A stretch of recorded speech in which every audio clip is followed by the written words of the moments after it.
She's clearly the supreme mother of dragons, ruler over countless dragon folk, yet she pretended to be a weak girl about to be assaulted by bandits just to trick me. A pure little demon king comes to the rescue.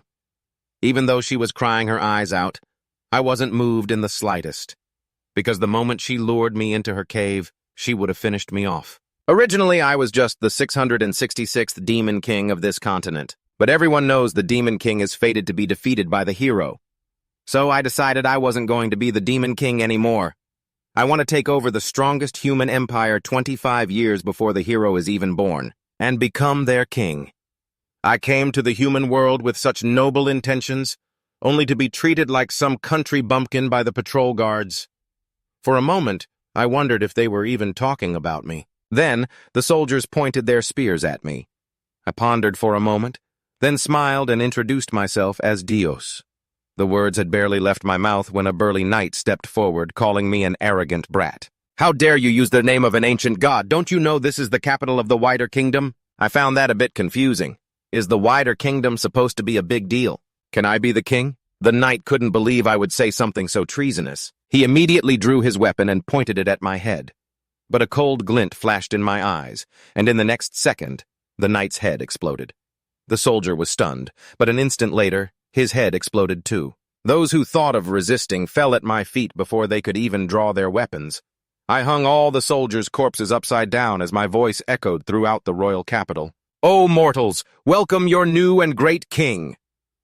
A terrifying aura enveloped the entire royal palace. All the soldiers rushed towards the main gate, but when they saw my figure, they were all terrified. At that moment, I was like a demon returned from hell. Wherever I went, corpses piled up in an instant, and only one holy knight remained, struggling to stand. I watched him with amusement as he mumbled something. "O creator of the world, grant me the strength to vanquish the darkness." A divine light descended upon him.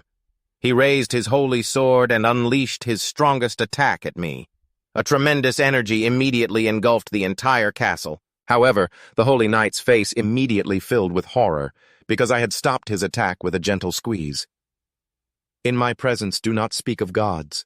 As soon as the words were spoken, I appeared behind him, a heart clutched tightly in my hand. And so, the holy knight collapsed at my feet in absolute terror. Next, I stepped into the throne room, where the last of the knights were protecting the king with their lives. Sitting on the throne, he looked at me with a dark expression. Are you the master of this kingdom? Let's have a proper chat." But before I could finish, a soldier foolishly interrupted me. "How dare you address His Majesty directly?" I simply snapped my fingers, and this small fry dropped dead on the spot.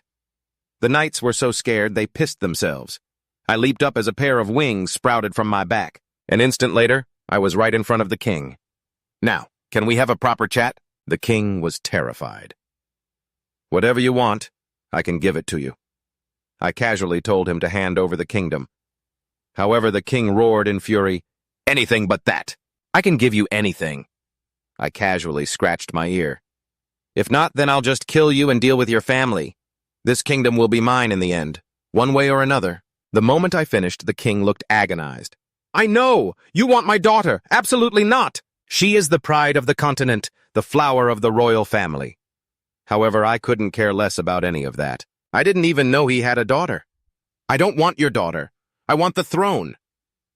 Hearing this, the king became even more furious.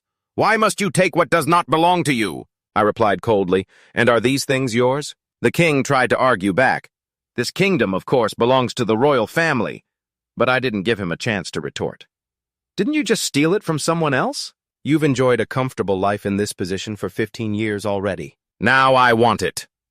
The king roared, "If you do this, the Holy Court will not spare you." I scoffed. "The Holy Court? What's that? Who cares?" As soon as I spoke, a terrifying energy erupted from my body. It instantly enveloped the entire palace, turning everything around into rubble. Watching the king turn to ash, I couldn't sense any trace of pure blood from him. I was a little disappointed. Looking up at the sky, I thought, is this the extent of humanity's power? It seems they weren't prepared at all. But then again, that makes sense. I awakened 25 years early. The hero indeed hasn't appeared yet. It turns out on this continent, The war between the Demon King and humanity has been going on for 66,585 years. And despite all that, the Demon King has lost every single time. But every 100 years, a new Demon King is resurrected. However, even so, the hero always appears unexpectedly to defeat the Demon King.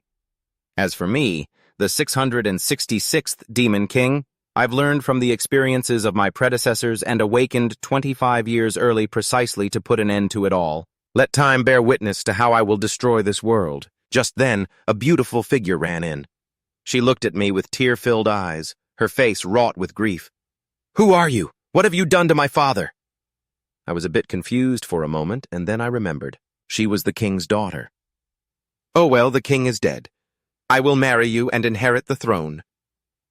Hearing that her father was dead, Angel stared at me, her face a mask of disbelief. But before she could say anything, I simply snapped my fingers. Angel froze, then knelt. "This humble body is yours, my lord. Please accept me." I leaped in front of her and gently lifted her chin. "From now on, you will be the first human to belong to me." But just at that moment, I said coldly, "Stop peeking before I gouge your eyes out. Show yourself." At the same time, the void trembled, and a figure slowly emerged from a rift. "As expected of you, my great lord. Your loyal servant Ares greets you, my lord." Seeing him, I wasn't surprised at all. "You used to serve my father, after all. Why did you follow me here?" Ares respectfully replied, "My lord, your body was a gift from the previous demon lord. Therefore, you are my only master now."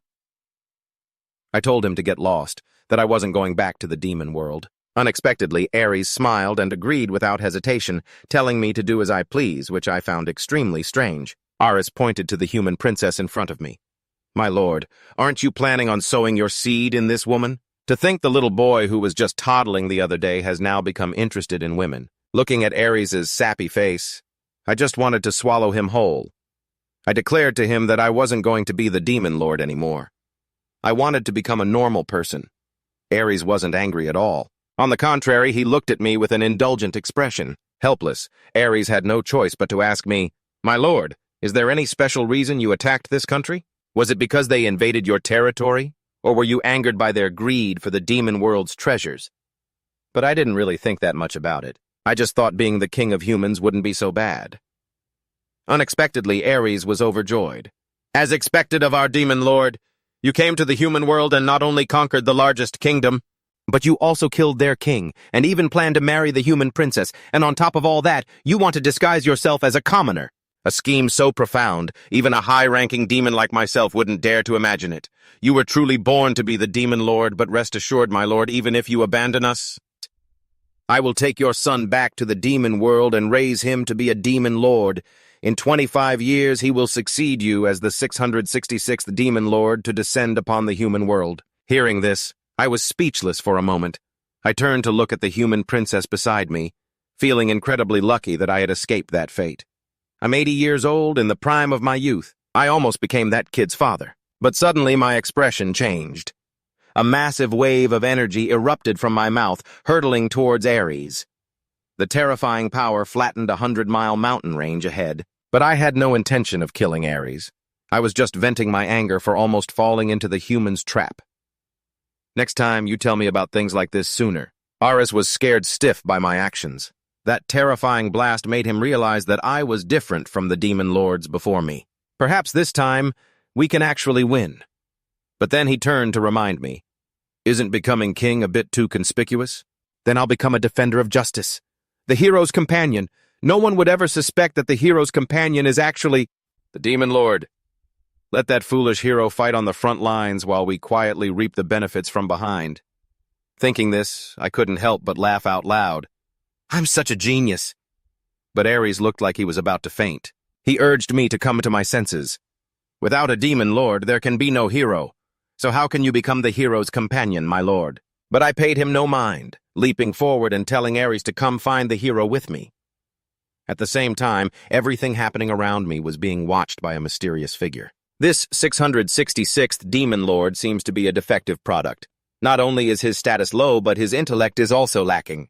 It seems my chance has come. And this person was none other than the supreme mother of 10,000 dragons. Not long after, I was sitting comfortably in a horse-drawn carriage, enjoying the scenery. But Ares was a bit puzzled. "Why are we slowly riding in a carriage instead of just flying?" I replied to him with an impatient look. "If we fly, wouldn't that just tell everyone that we're demons?" Ares pointed at the castle and challenged me. "But you already burned the castle down to this state. Who doesn't know you're a demon now?" I pretended not to hear him. Ares, still puzzled, wondered why his master didn't want to be the hero, but the hero's companion instead. Because as a companion, you don't need a special bloodline. It doesn't matter at all. We just need to find some fool to be the vanguard, and we can count the money from behind. It turns out that the heroes of this world are also ranked, starting with S-class. At the top are those who can slay dragons, called dragon slayers. The next rank is G-class, giant slayers, followed by R-class, hydra slayers. As for A, B, and C-class, those are determined by the Hero Management Board of the Holy Imperial Court. Additionally, there's the lowest of the low, F-class, also known as the dregs. They receive no support from the nobility, nor are they beloved by the people. They're like rotten vegetables that can be thrown away at any time. However, there is something even more important for a hero than their rank: their bloodline. 66,585 years ago, after humanity's first saviors, the hero and the saintess, killed the first demon lord. Their descendants spread throughout the world. Through generations, the purer the remaining bloodline in a family, the stronger their spiritual power. Every 100 years, a hero with the purest bloodline appears to fight the demon lord. Hearing all this, I felt no interest whatsoever. It's because of this damn war that I was trapped in an egg for 85 years. Now I just want to hide behind the hero and live peacefully as a rich man. Just then, a butterfly flew over my head, followed by a gentle breeze that blew through my hair. The warm sunlight shone down on me, making me feel incredibly comfortable. Everything in the human world is so beautiful. I was supposed to stay in that egg for another 25 years and then be destroyed by the hero, the moment I first set foot on this land, but now I've escaped. Perhaps this was the wise choice. At this moment, Dare was leisurely strolling down the road, singing happily, "Oh, Mr. Hero, our gullible Mr. Hero, where could you be? If you don't want to die, you'd better show yourself." That foolish Mr. Hero. Push him to the front. Let him do all the hard work. He walked down every road without a hint of fatigue, and continued happily with his own song. "Our gullible Mr. Hero, you really shouldn't have fought the Demon Lord. Oh, but the Demon Lord is gone now." Iris, sitting in the front, couldn't listen anymore and called out to him, "My lord!" But Dare didn't seem to hear, only stopping his song to yawn. Seeing this, he had to call out again, "My lord!" On this second call, he finally heard and responded. Only after getting a reply did Ares dare to voice the question that had been bothering him. "Why do we have to take a carriage when we can fly? What a hassle." Dare was a little angry at being asked such a foolish question and explained again, "What is it, you idiot? Are you trying to let the whole world know you're a demon?" He fell silent, thinking about this response for a moment, then turned to point at the castle and mocked, "You're so worried, yet you turned the entire castle into this?" Despite the criticism, Dare didn't care. He just lay there yawning as if nothing had happened and continued to sing, "Whatever, it's burning, it's burning." Realizing he couldn't win that argument, he switched to another question. "By the way, are you planning to become a hero's companion?" Hearing this, Dare became excited and answered cheerfully, "Yes, they say you don't even need the bloodline to become a companion. I just want to live like the top 2% of the world, the life of the rich, by going to the front lines and killing monsters." Hearing him talk so carelessly as if it were that easy, Alex was a bit worried. Even if you become a hero's companion, it's very difficult to be in the top 2%. He knew the difficulties that lay ahead, yet Dare still had this desire. He changed his mind. The former Demon King and one of the 7 strongest demons of the demon world is right here. So what's there to worry about? A hero can kill a dragon like it's a chicken, if we help him a little. "I thought you wanted to become a human. Are you planning on using magic?" However, despite Alex's worries, Dare remained firm. "Why wouldn't I use what I have, you fool? That's why you lost 665 times. Then after a moment of thought, he asked, "Never mind that, you gullible fool. Do those heroes have a ranking system?" Alex immediately answered, "Yes, sir. They do have a ranking system." Hearing that, Dare was a little confused and asked back, A ranking system? Like A rank? B rank? Seeing that just saying yes was a bit confusing, he explained further. Something like that, sir. First is D rank, Dragon Slayer. Deer was confused. D rank? Alex explained. It means they are people who can slay a dragon. Dare found this a bit interesting. So it's like a title you get after killing a dragon? His expression changed as he got serious. No, sir. Currently, dragons are neutral between humans and demons. Dragons only attack villages in old fairy tales. It means they have enough power to do so. He also pointed out other difficulties. Next is G rank, Giant Slayer. Those are people who can fight against a giant. Dare was curious and wanted to know more. G rank. What's after that? Alex didn't disappoint him and explained further.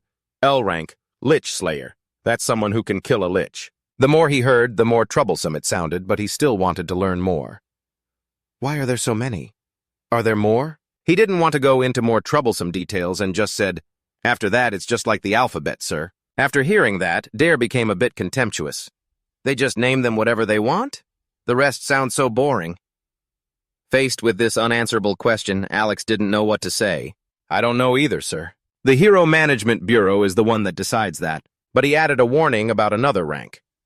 Finally, there's F rank. They're considered new products. If they were food, they'd be the spoiled stuff that couldn't be sold. They'll just lie on the ground and rot. Hearing about this rank, Dare mused, defective products, huh? It's sad, isn't it? Alex also offered a suggestion. You could get help from nobles of a higher rank or gain a position in the country. He didn't mention the bad outcomes. The failures not only don't receive funding, but they're also the ones people hope will just disappear. Hearing this from Alex, Dare started to see this world in a different light. The human world is pretty cruel, huh? But that was nothing compared to what he was about to say next. However, there is something even more important than a hero's rank. That would be the bloodline. Dare had some experience with this. The purer your blood, the stronger you are. Alex clarified the origin of this. Yes. The first people to save the world 66,585 years ago were two saviors, the hero and the saintess, their children and their children's children, and so on. Their descendants continued to maintain the bloodline. Next, he explained, to further stabilize the holy blood, they measure how much of it remains in the family lines. The purer the blood, the stronger the aura they can use.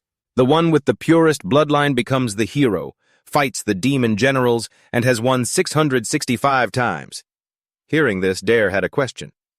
So then, you use the purity of a person's blood as a measuring stick or something? So whoever has purer blood gets a higher rank? Faced with such a difficult question, Alex didn't know what to say and just fell back on the origin.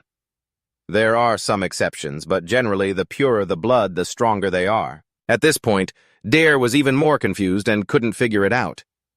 What does pure and impure blood have to do with anything? Sounds like some blood pledge. I was stuck, trapped in an egg for 85 years because of that war. Alex grew tense again and reminded him, everyone takes it very seriously. They put their lives and their pride on the line for it. Dare was getting tired of paying attention and dismissed it all. Whatever. Hearing this, he didn't know what to say, and just fell silent. Then Dare, with great conviction, concluded, in the end, the hero and the demon king will fight each other. Everyone has been fighting for 60,000 years just because of that saying. He understood what that saying was, because it was a promise. But Dare, completely relaxed, wondered, can't they just live a normal life? Suddenly, at that very moment, he saw something in the sky. What's that strange thing, Alex? Look, there's a fluffy thing fluttering around. Alex turned to see him playing happily. That's a butterfly, sir. Duh stood there, completely amazed by this strange new thing. A butterfly? But just then, a cold gust of wind blew the butterfly away, leaving him with a sense of longing. He turned to Alex, his curiosity piqued again. What was that? The thing that just blew by and messed up my hair. Alex calmly replied, that's the wind, sir. Understanding what it was, he wanted to learn more. Then what's that thing up there? The thing that's been hanging above our heads this whole time? He raised a hand to the sky, squinting in the harsh sunlight, and wondered. That round thing that hurts my eyes when I look directly at it. He glanced up as well and calmly said, that is the sun, sir. Not stopping there, Duh quietly sniffed his surroundings. What is this sweet fragrance? It makes my heart flutter. Alex also breathed it in. That is the scent of spring, sir. Hearing the answer, Duh understood more. The scent of spring? Alex, you've lived a very long time, haven't you? Unexpectedly, as he said this, Alex's expression grew somber. Yes. I was born after the First Great War, because we 7 dukes were born in the demon world. At this, Duh also grew pensive about life. So ever since the First Great War, you've come here once every 100 years, haven't you? It must be wonderful. This place is called the Surface. At this, Alex paused for a moment and turned to look back as Duh began to recount his own miserable life. The former Demon King probably never got to experience things like this. If everything had gone according to plan, I would have been trapped for more than 2 centuries before ever setting foot on the surface. My destiny was to die at the hands of a hero I'd never even met. Luckily, I ran away. He then smiled happily. The Demon King is a job that should just disappear. Don't you agree? Hearing this, Alex grew pensive and didn't answer. Seeing this, Duh became dejected and lay down to sleep. Tisk, whatever. I'm going to sleep. Wake me up when we arrive. I'm only saying this just in case. But if you take me back to the demon world, we'll both die. As if understanding everything, Alex replied, Yes, my lord. After a long time, the wheels stopped turning and Alex called out, My lord, we have arrived. As for him, he was woken from a drowsy sleep. Huh? We're here already? He immediately began describing the surroundings. This is the place you described, sir. A small trading hub outside of any military zones. A peaceful village. A rural village called Joric. Hearing the name, he seemed to ponder for a moment, still half asleep. Joric? Not bad. After that, Duh began to survey the area. What about the heroes? Alex had scouted this place long ago. There are only 2 families, sir. One grade 3, a Gamma-class family, and one defective family. Hearing this, he felt a bit relieved and looked around. It seems there isn't a single D-rank clan here. He explained, If there were a D-rank family in every castle, our demon army would never dare venture to the surface. Hearing this, he looked a little disdainful. Are D-ranks really that strong? He answered without hesitation. Yes. Duh seemed contemptuous of their power. Tisk, a bunch of cowards. Suddenly, there was some excited chatter from outside. Hey, have you heard? The Castle of Trials was attacked by a dragon. How could it do such a thing? I heard they still haven't caught the dragon, so don't go anywhere near there. I've heard about that too. They say half the castle was burned to the ground. Weren't dragons supposed to be extinct for ages? How can this be? Is the age of dragons returning? If that's the case, this is terrible. After hearing their story, he turned to Alex and asked, Hey, I thought dragons were neutral. Alex himself didn't know about this either. I thought so too. The last time I came into the surface was 85 years ago, so something must have happened since then. Over on the other side, the townspeople were urging each other, We need to quickly inform St. Marcius and ask them to send a D-rank hero. Meanwhile, Alex had led Duh to a grand hotel. Sir, this is the finest hotel in the area, sir. Let's stay here. Duh looked around the place with some acceptance. This is a hotel? Well, it's not like we have any other choice. Anyway, from now on, don't call me Lord anymore. Alex, a bit confused, asked, Sir? He then explained further, How long do you intend to keep calling me your lord? Let's book a room first. He just obeyed. Yes. They stepped inside and were greeted warmly by the hotel owner. Welcome, sirs, to the Alex. He stepped forward. Book a penthouse for us. Our young master is very picky. The owner looked down on the 2 of them, thinking, What kind of clothes are those? Are they a bunch of hicks from the countryside? But on the outside, he put on a polite facade. You must have come from far away, so you may not know. The penthouse is very expensive. Without another word, he pulled out the treasure he'd gotten from a Chroma castle. It left the owner completely stunned. He then hurriedly turned and called for an employee. Holby, escort our guests to their room now. That employee rushed out so quickly he tripped and fell. It was Holby. This idiot right here, sir. I'm sorry. The owner saw this and urged him, Shut your mouth and escort our honored guests upstairs. Quickly. Jack shyly composed himself and started to guide them. Hello, my name is Jack Pan Holby. Please, just call me Jack. I'll carry your bags up. Please, this way. As he carried the luggage on his shoulder, he chatted cheerfully. It's a bit noisy right now because of the news about the trial castle. To think a legendary dragon would suddenly appear. However, you don't need to worry. A very famous legendary A-rank clan, almost G-rank, is staying here. Hearing that, Alex relaxed a bit. Well, that's good then. After they arrived, Jack opened the door to a magnificent penthouse suite and introduced it. Please, come in. This is the crown jewel of our golden pavilion, the penthouse. He carried the luggage inside as he continued.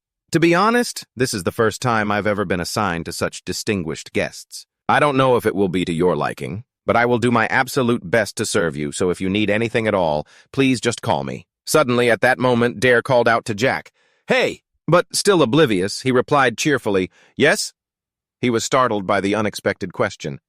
You have the blood, don't you? Jack was a little anxious, but still confirmed. Yes. I noticed earlier, but wanted to be sure. No wonder you seemed different. For someone with the blood, your physical strength is incredibly weak. And since you're working here, you must be from the fallen family of the two heroic clans in Joric, right? Jack wanted to say something, but Dare kept talking. Your clan is nothing but a pure descendants. What is your blood purity level? Bombarded with questions, Jack stammered slightly. Oh, Unfortunately, I'm an F-rank, a defective product. Unexpectedly, at that very moment, a blast of fire erupted, shocking them. When they looked up in confusion, they saw it was a legendary dragon. Everyone saw that the dragon had attacked this place. They immediately screamed and fled. A dragon is invading! To their surprise, Jack stood his ground, shielding the two of them. Sirs, you have to run! Without a trace of fear, Dare turned and calmly asked, Didn't you say the dragons were peaceful? Alex angrily retorted, I said I wasn't sure, didn't I? Jack was a little bewildered that they were still arguing in such a dire situation. Hey! As he stood there confused, his eyes had changed at some point. This is bad. He stepped forward. It's all right. Jack Pan-Holby, you will become my aide. So, become a hero. Jack still didn't understand what was happening. Dare continued to advance, persuading him. In any case, I was looking for a hero. This must be fate. Accept my offer. I will grant you the wealth and fame you desire. I will erase your title as a failure. You can either live out the rest of your life in waste, or you can accept my proposal and change your destiny. This is a once-in-a-lifetime opportunity. He recalled the whispers about him since he was a small child. A blood soldier? How can an F-rank possibly be a blood soldier? I don't know why they even bothered having a child. In the end, he's just a failure. That failure is lucky he hasn't starved to death. He also remembered the sight of him and his brother abandoned by their relatives, crying. Big brother, where did Mom and Dad go? We're so hungry. Thinking back to that, a thought sparked in his mind. An opportunity? Finally, after considering it, he dropped to his knees and pleaded, Please, take me into your service, my lord. I am but a commoner, but I will devote my entire being. I will not let you down. If you wish it, I will offer you my very soul. Hearing this, Dare was immensely pleased and smiled with satisfaction. I was just about to ask you that. Then he immediately issued a difficult challenge. All right then, today will be your first battle. Go hunt that dragon. Jack looked at the frightening, fire-breathing dragon and wondered, shouldn't we start with a goblin or something? Immediately after, Dare simply held out a contract, surprising Jack. Then let's form a pact. But after reading the contract, Jack felt it was completely unreasonable. This feels like an entirely one-sided contract. His eyes were now glowing red with intent. Sign it. If you accept the pact, the contract will be complete. Jack hesitated as he read the unfair terms of the contract. Just as he was hesitating, he saw the very thing he wanted most appear: fame and fortune. Without a second thought, he signed the contract. Seeing him sign the contract, Dare gave a satisfied smile. He then pointed to the red dragon and challenged him. Well then, it's time for your debut. Kill that dragon! Jack, not understanding what was happening, panicked at this daunting challenge. What? Just then, Alex called over to remind his master, Humans normally can't kill a dragon, you know. Of course, Dare knew that and had another idea. I know. He just needs to pretend he's killing it, and I'll be the one to actually do it.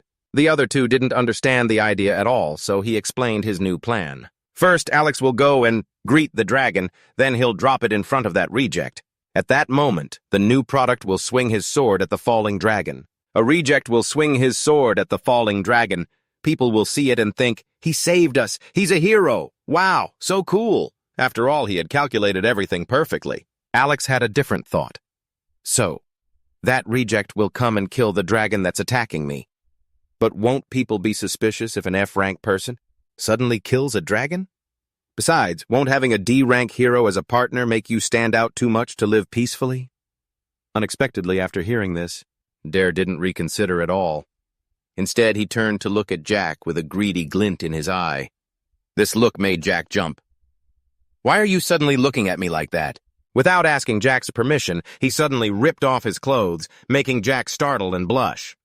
Then he took a large bucket and used his eye power to create 2 holes in it. Once finished, Dare placed it on Jack's head, leaving him completely bewildered. After putting it on, Dare excitedly and proudly announced, "Behold, the masked hero appears!" Now Jack didn't have a single scrap of clothing to cover his body. All he had was a leaky pot and a cape made from a waiter's uniform. Blushing with embarrassment and confusion, he asked, "What is this?" Dare stated bluntly, "A hero has to wear a cape and hide his face, of course. Now no one will notice the appearance of a mysterious hero. Isn't it brilliant?" Alex was also standing by the wall, ready to go. "All right then, I'll bring the dragon over." Finding it reasonable, he agreed. "Okay." With everything ready, Dare turned back excitedly. "Let's go, Jack." As for Jack, he was forced to agree but still hesitated. Are we really going out like this? To fight a dragon?" Seeing his hesitation, Dare immediately started looking around for something. After a moment, he spotted a wooden stick. He quickly fashioned it into a weapon and tossed it to Jack. "Here, a holy sword!" Jack received the hastily made sword. It felt a bit heavy for him, and he trembled, unable to hold it steady. At that moment, Dare's expression changed as he instructed, "Just stand still and hold that broomstick. Even when the dragon is right in front of you, after that I will give you fame and money beyond anything you could ever use." Jack stood there as if he understood, but his feelings told a different story.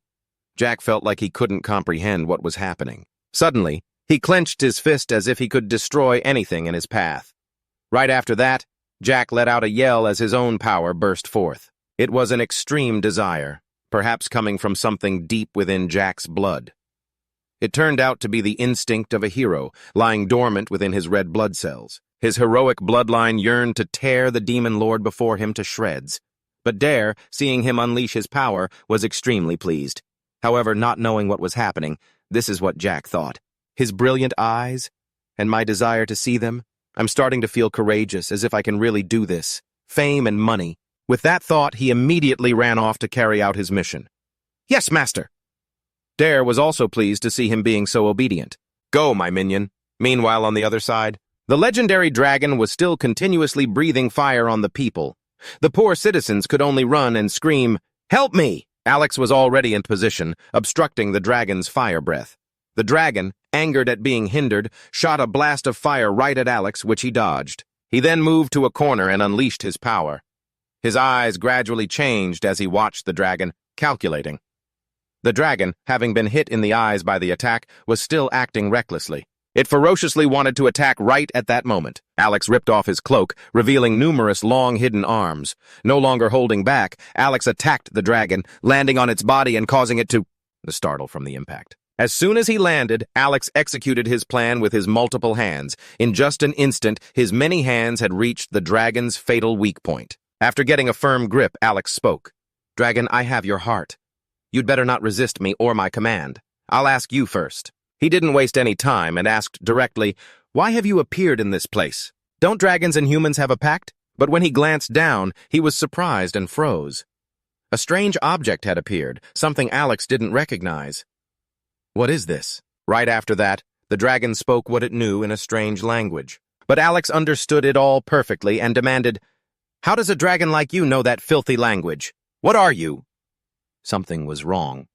But just then, the dragon, rampaging wildly as if it had lost all control, Jack had finally arrived at the scene, ready to fight. But despite his tough talk when he saw the devastation, he was still trembling in fear. Just as he stood there shaking, the townspeople noticed him, wondering where on earth he'd come from. "Who is that? Why isn't he running for cover?" Someone else saw him, looking like a scared mouse, and had no faith in him at all. "Does he really plan to fight that dragon all by himself?" Is that guy supposed to be a hero or something? If the previous comments weren't bad enough, someone's ridicule made him blush and cover his ears. Isn't his whole look a little creepy? Or maybe he's just a creep. Jack's face flushed with indignation. He didn't dare move forward. It was just too humiliating. Fear and shame swirled within him. Just when he was completely lost, Deus appeared to cheer him on. "Go, masked hero, go! Save our Jori!" Jack was a little moved to see him cheering him on. "Lord Deus!" Hearing this encouragement, the townspeople immediately changed their tune with Jack and started praising the masked hero. "A real hero has come. He's a hero. Sir Hero."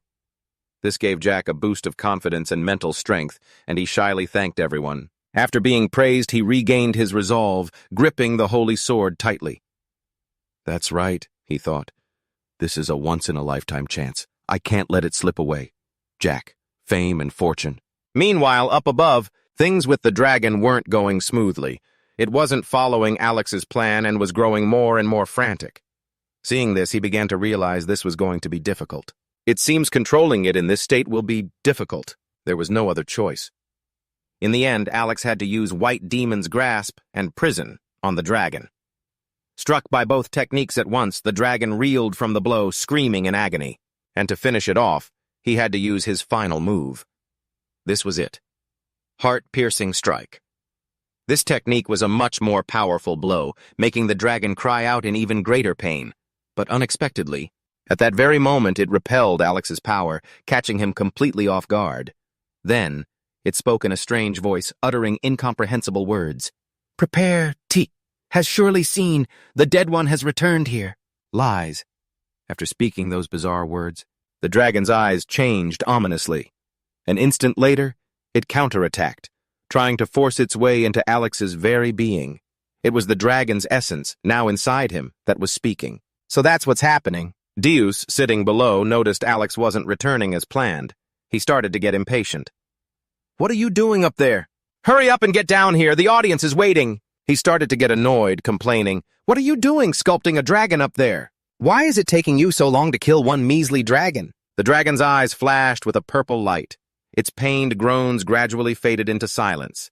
Its entire body was bound by long, writhing tendrils, unable to break free. It slowly descended from the sky. Seeing this, Deus, resting his chin on his staff, called out, "Pathetic." Startled, Jack turned around. The kid's face was still flushed from embarrassment, but Deus paid it no mind. "Get ready. It's almost here." He didn't forget to add a reminder. "Make sure you time your swing perfectly." The dragon gradually descended from the sky, heading right for where Jack was standing.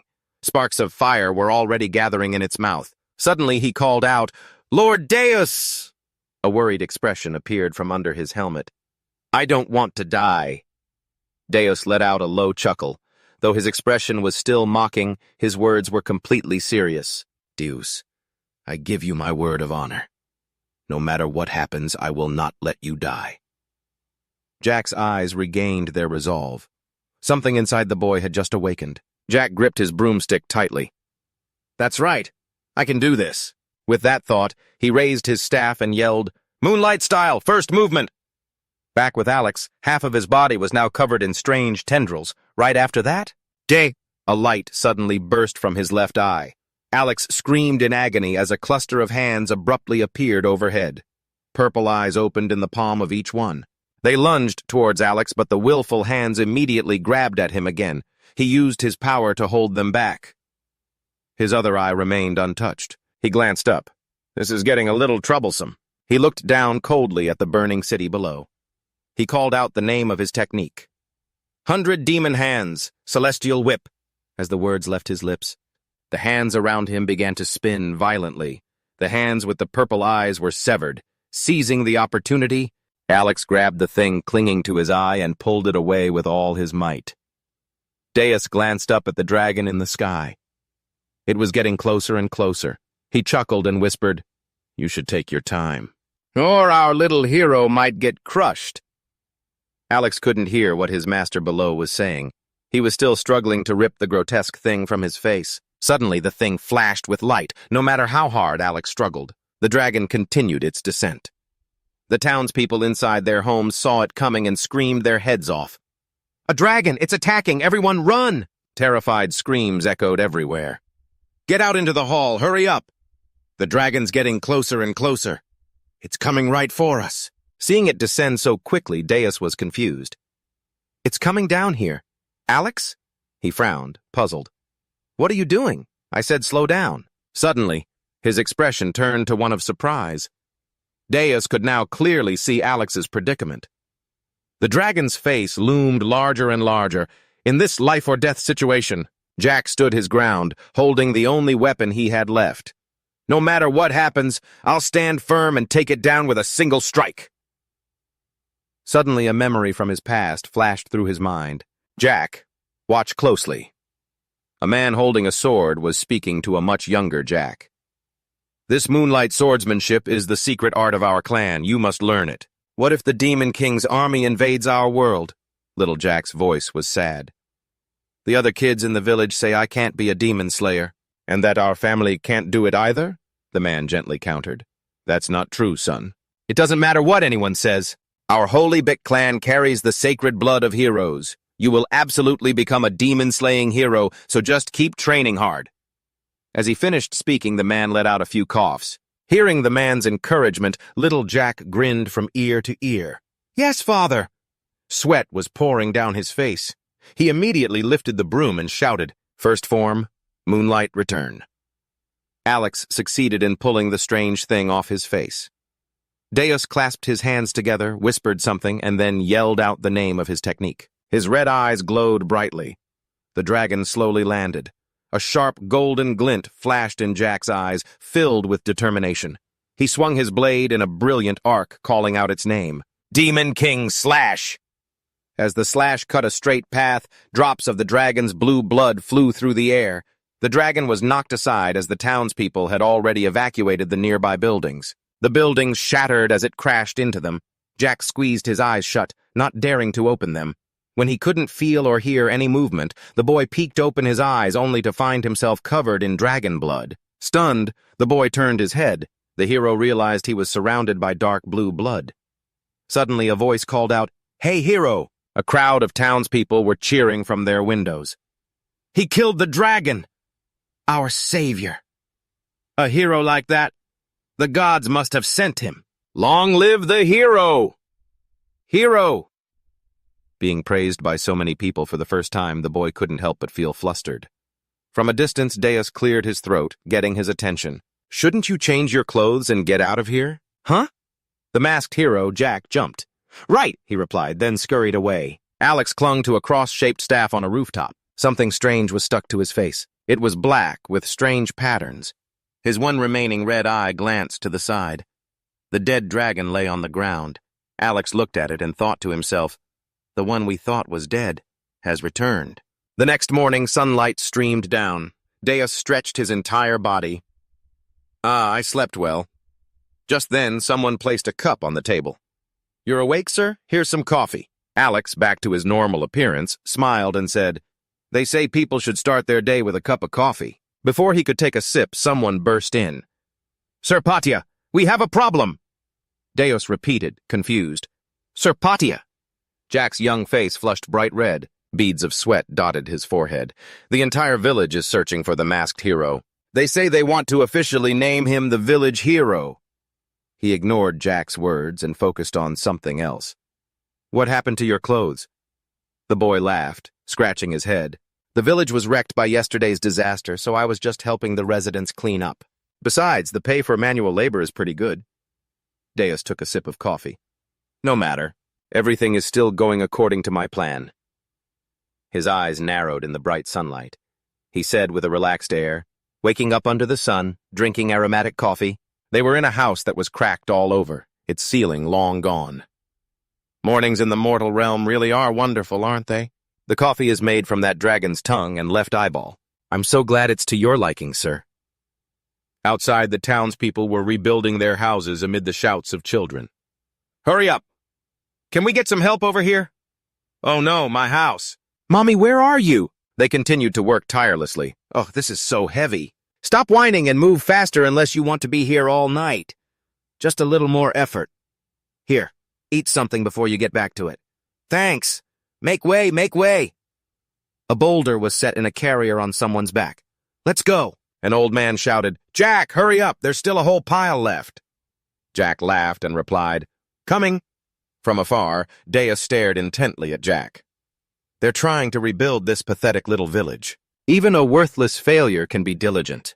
Alex stood beside him, his face expressionless. Yes, he said. I spoke with him yesterday. Jack told me he's been working all kinds of jobs since he was a child. His family is poor, and raising a hero is expensive. Laundry, cleaning, fixing pipes, digging graves. There's almost nothing he hasn't done. He's even worked in a pub. After a moment of thought, Dea suddenly said, All right, that settles it. He explained, We found our hero. Moving around is a hassle anyway. Let's just start with this village. This place may be small and boring, but I've grown to like it. This will be our starting point. He suddenly said, then cheerfully started walking away. Shall we go? The rest is up to Jack. Alex asked, confused. Go where? Deus's face was positively beaming. To sell the dragon hide, of course. Isn't dragon hide expensive? It's used to craft gear, right? Our goal is to be in the top 2%. Alex then said something that shattered his hopes. The Hero Bureau took it all last night. As expected, his master yelled, What? Alex calmly explained. Because the dragon corpses were too heavy for ordinary people to move. Deus was so furious that his body began to transform. Damn it, then what was the point of me killing it? His fingers twitched.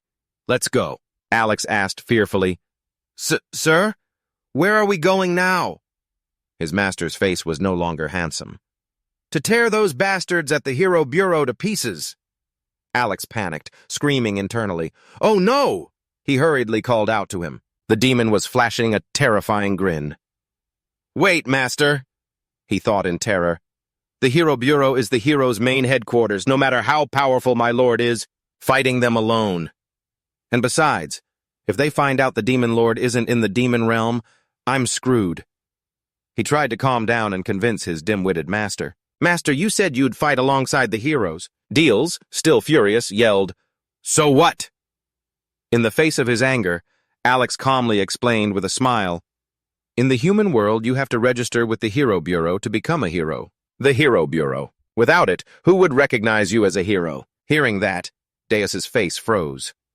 Man, his expression right now looks so damn stupid. Deus was gradually convinced. I just stopped the demon race from committing genocide, didn't I? After thinking it over, Deus calmly wrung his hands.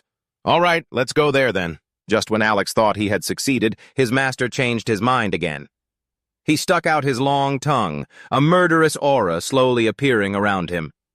I'll compensate for the loss with the neighboring country. Hearing this, Alex gave up.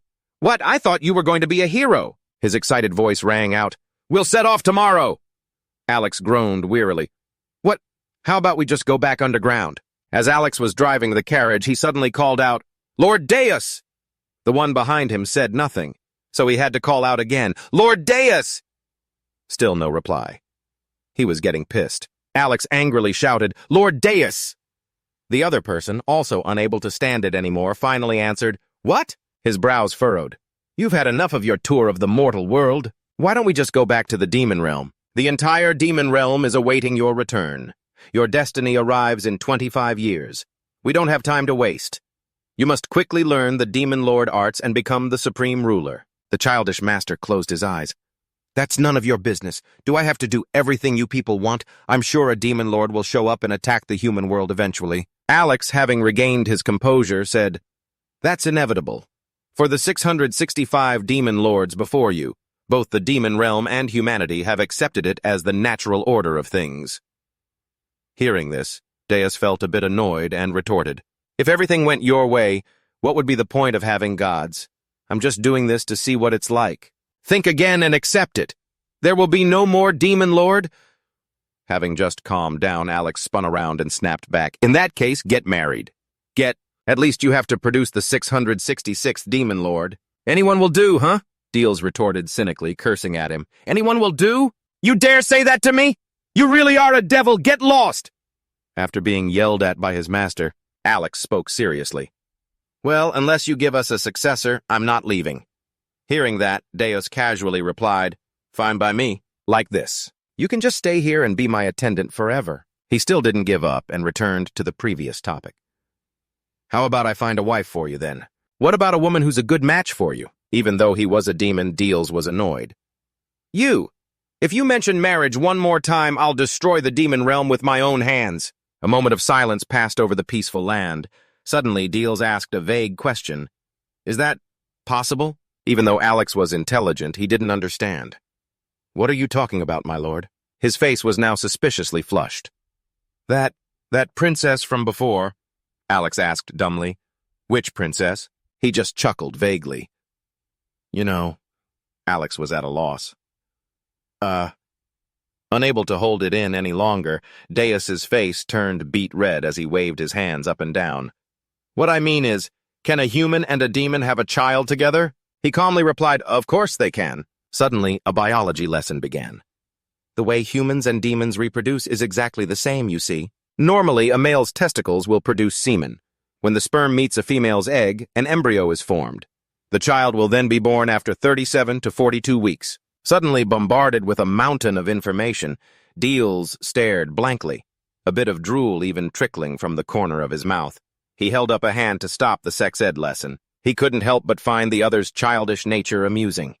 Ah, yes. And besides, if you wish, you can also transmit the demon seed into another's body. Alex's expression at this moment was just like a pervert's. In that case, intercourse will definitely result in pregnancy. Even a deep kiss has up to a 50% chance of pregnancy, and a light kiss has a 25% chance. Deus asked innocently, What? Even a light kiss can cause pregnancy?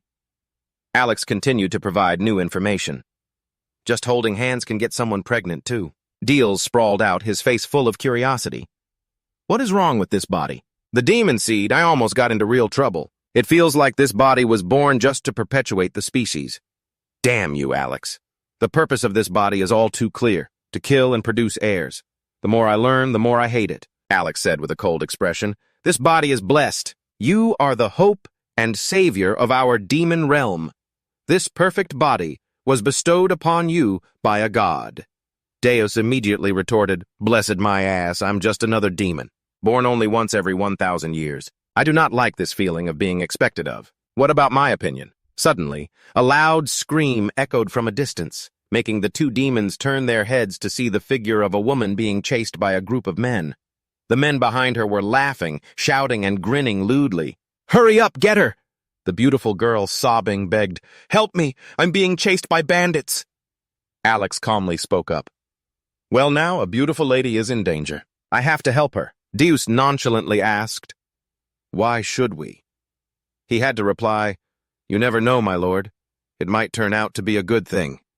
Deus asked suspiciously, Don't you find this suspicious? Alex still didn't understand his master's train of thought. He voiced his own question. She's suddenly running towards us, asking for help. Alex breaks the fourth wall completely. The damsel in distress trope is a classic in the fantasy genre. What's the problem? Hearing this, Deus had to explain more clearly. No, there's nowhere to live around here. So where did they come from? Even if they came from the forest, it's very far from here. More importantly, you think they haven't noticed us? While they were chasing that girl? Deus sprawled out, questioning him. You set this up, didn't you? Alex turned his head. What are you talking about, my lord? Trying to use that girl to get me to produce an heir. He smirked, rejecting the man's words. My lord, what kind of person do you take me for? I am Alex, the greatest strategist in the demon world. I would never think of something so terrible. Suddenly, a strangely dressed girl ran up, grabbing the side of the carriage, and earnestly begged the two for help.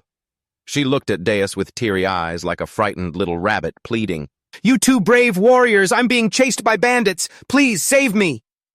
Afraid of getting into trouble, Deus was indifferent. We're not brave warriors. I'm a hero's sidekick. Hearing this, the girl was overjoyed, as if she'd struck gold. Her tears flowed even more fiercely. Sir Hero's sidekick, please save me. The bandits want to capture me. She tried to appeal to Deus's pity, but he couldn't care less about things that weren't his business. Besides, we're a high-level party. We only hunt dragons. We don't do trivial jobs like this. Seeing this, her face darkened and she cursed under her breath. Damn it, why are you so picky? Deus saw this unfamiliar chick pop out of nowhere, asking for help, and then copping an attitude, and knew this broad hadn't been properly schooled yet. Furious, he decided to give her a piece of his mind, his own special version of it. "Did you just curse at me?" Seeing him call her out, the girl immediately hit the play innocent button. "Huh? What on earth? No, I was just begging for your help." While that guy Deus was giving the girl a lecture, an axe suddenly flew towards him, as fast as your mom's slipper when she catches you stealing her credit card for V-Bucks. Seeing it, Deus felt like he was witnessing that godly speed again, which made him freeze on the spot. He just stared blankly, completely stunned. Snapping out of it, he turned to look in the direction the axe was thrown from. A group of menacing old geezers, grinning from ear to ear, were charging towards him on the 3 most miserable-looking horses in the world. "Look at that kid's pale face! If you don't want to die, take your garbage luggage and get lost!" "What's with that outfit? You from the future or something?" Annoyed that his lecture to the girl was interrupted before he could finish, and on top of that, they dared to damage his stuff. "My precious luggage is broken. You will burn for eternity."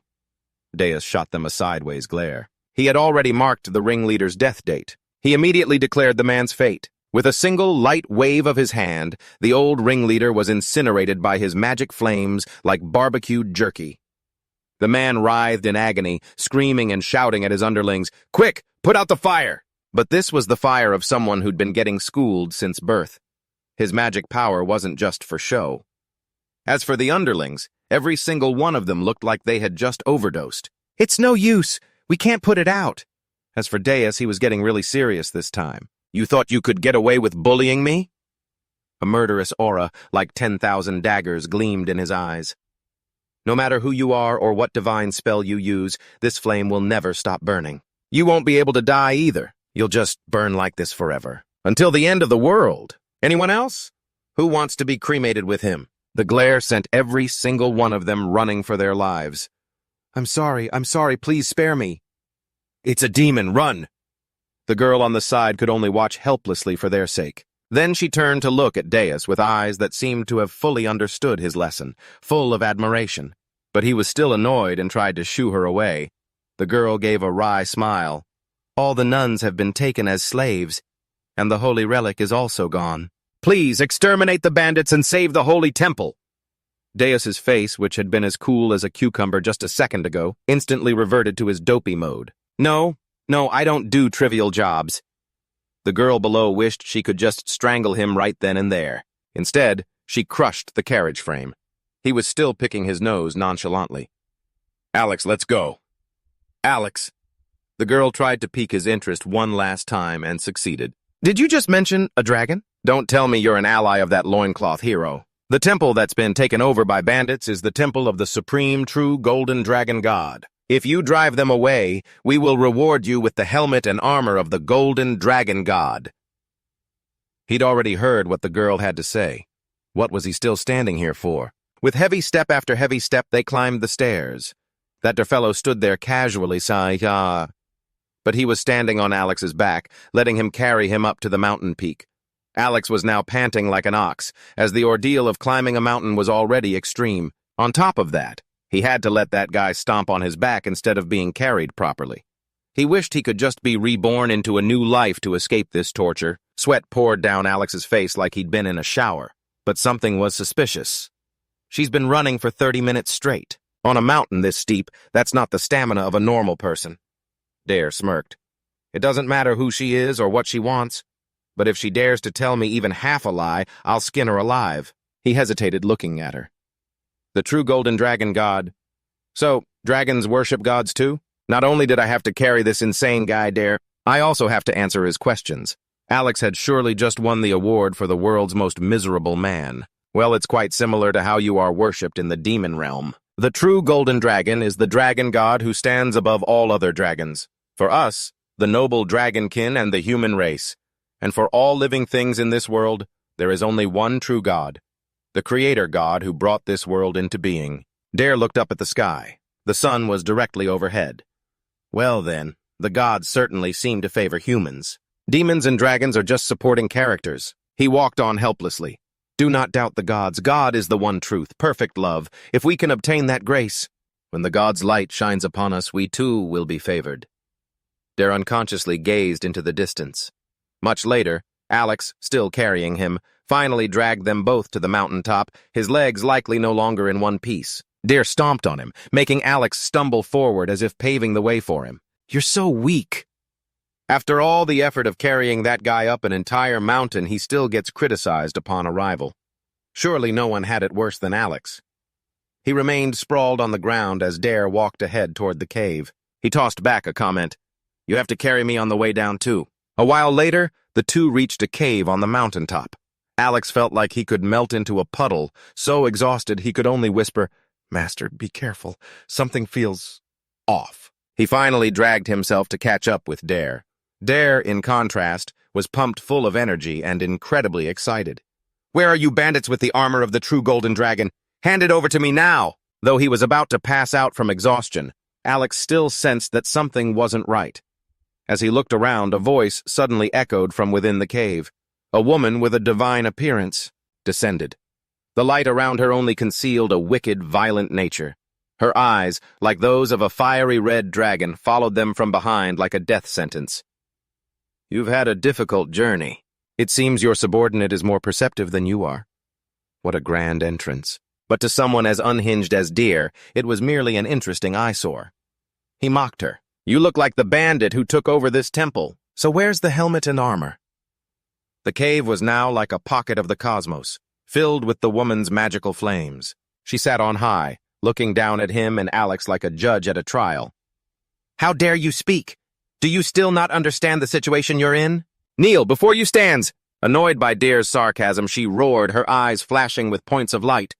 "The dragon god, ruler of the dragon tribe and the mother of all dragons. The one and only true golden dragon!"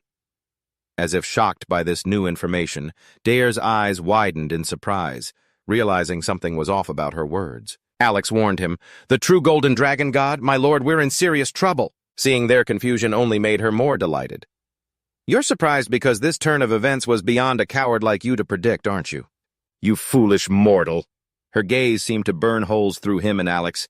"If you're scared, then start begging." "I'm not an unreasonable person." Deer paused for a moment, thinking. "A dragon god, huh? How interesting." The woman glanced at him. "Have you finally understood?" "To atone for your sins, I command you." But Dare was about to disappoint her yet again. That smug face of Dare's was truly an insult to behold. The more dramatic the moment, the bigger his letdown. "What are you babbling about? Dragon ruler, mother of dragons, whatever. What I mean is, I want some cool titles like that, too. Every time I introduce myself, it feels like something's missing. How about Dark Lord, top 2% of extraordinary men in Africa? What do you think?" Alex thought, "That's my master, all right." That guy even turned to banter with Alex. Unbelievable. Behind them, the woman was red with rage, looking like she wanted to mince the two fools right then and there. "Enough of your nonsense! Beg for your life now!" "Don't you wish to apologize? I haven't done anything to you, have I?" the brainless Dare asked. The woman pointed down at him as if passing judgment. "Yesterday you killed a dragon, and I am the mother of all dragons." "You killed my child!" Dare just chuckled lightly. "You're making such a big deal, just over that." Your little stunt made her so furious she stormed right up to him, getting in his face. "Is that really all you've got? So you've chosen to die here, in the Golden Jade realm?"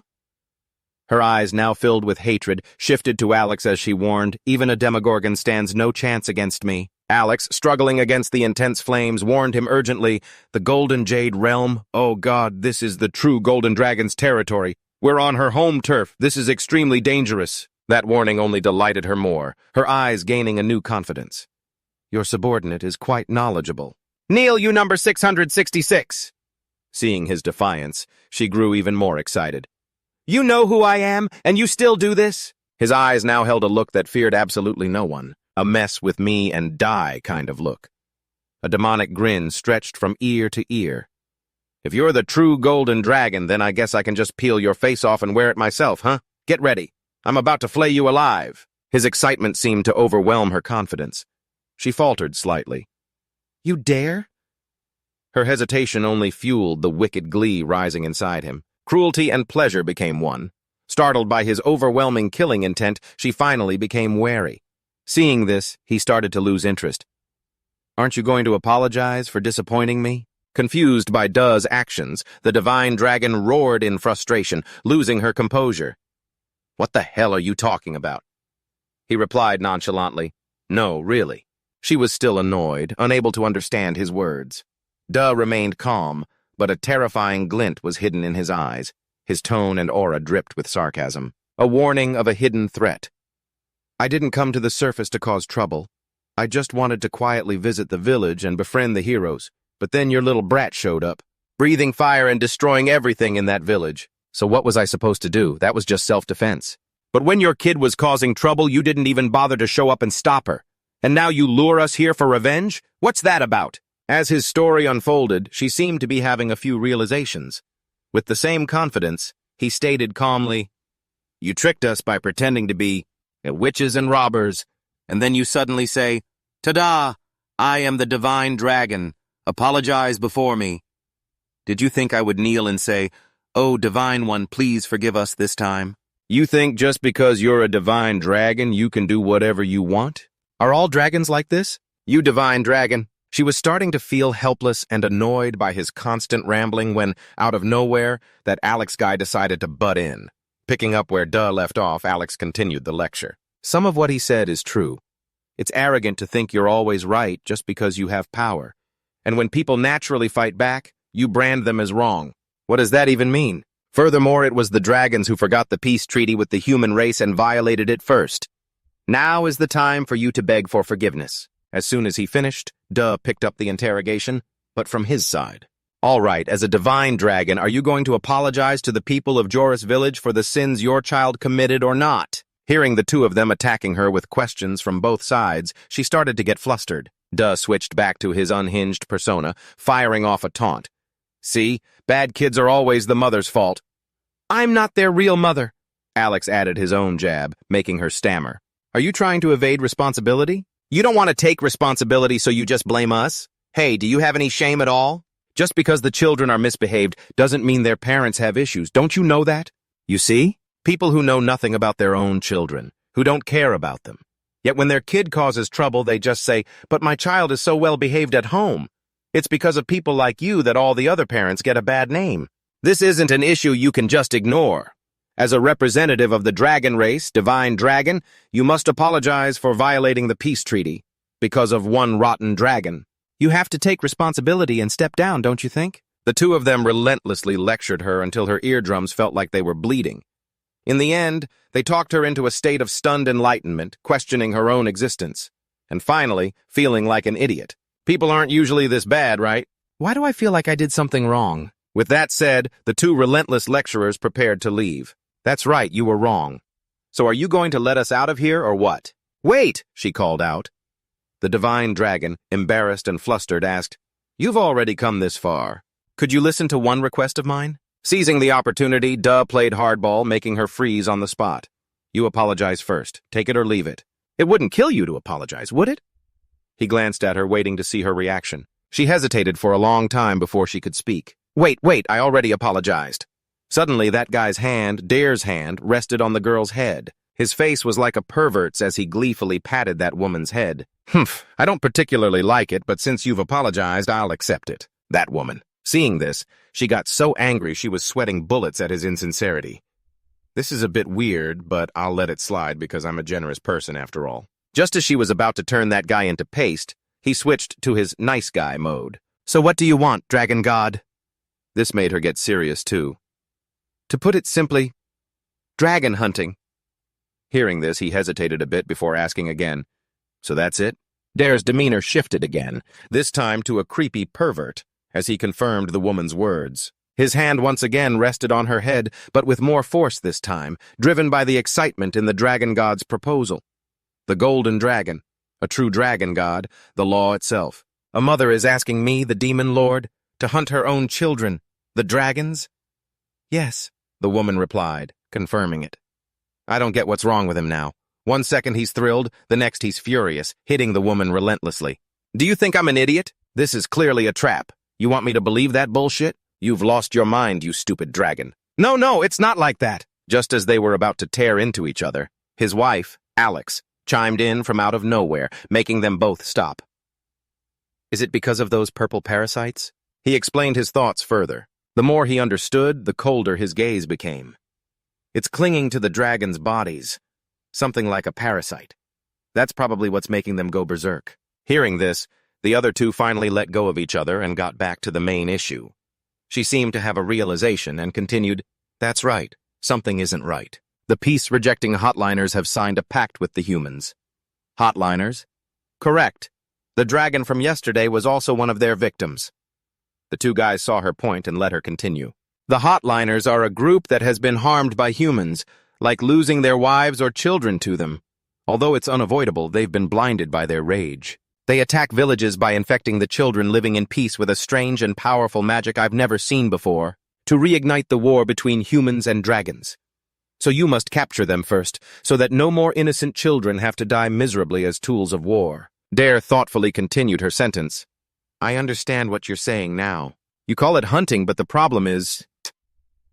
The hotliners are manipulating peace-loving dragons, making them go berserk and recklessly attack humans. And you want me to capture them before they're killed by humans, right? She confirmed what he said. Dare suddenly asked, looking at her slyly, So what are you planning to give me in return? There has to be a fee for my services, you know. Just when it seemed the atmosphere had calmed down, the tension returned. The woman responded warily, What do you want? Dare then raised his hand, showing 5 fingers, making his demand with an air of absolute certainty. 5 dragon scales. Since ancient times, there have been weapons made from dragons. Every time I capture one of them, I'll take 5 dragon scales from them. How does that sound? In addition, some weapons and armor worth over 1,000 gold refined by dragon's breath. What do you say? She was so shocked by his offer that her jaw dropped. As if not believing her own ears, she asked again, What? Are you some kind of swindler? Think whatever you want, he said firmly, and with a snap of his fingers, a contract appeared. The contract states that Deal will accept the job and the Golden Dragon will pay the fee. A job description. Capture and punish the dragons that have brought shame upon human cities and castles and bring them to the Golden Dragon. The price, 5 dragon scales and weapons worth 1,000 gold for each one. Captured. Payment will be made the morning after the job is completed. If the contract is breached, you will become Dare's slave. You just need to state your name and the contract will be established. This is a deal with a devil. You'd better not take it lightly because you're betting your very soul on this. The dragon god was stunned. I know. Dare's words were like advice, but his eyes held a temptation that forced one to obey. Golden Dragon. Ong. The two of them sealed the contract. A cunning laugh escaped from that guy, Dare. Right now, he looked like a loan shark who had just scammed a debtor. The contract was signed, his wish fulfilled. He and his wife Alex casually turned to leave. Open the door. I'll have this sorted out in a few days. From behind her, the devil sincerely proposed, Please fulfill the terms of the contract. Please capture them alive. Don't cause any more death. Dare replied respectfully, Yes, dear client. And he walked out of the cave. The sky is the same, with the sun still in its place. Even though we were inside for a long time outside doesn't seem to have changed at all.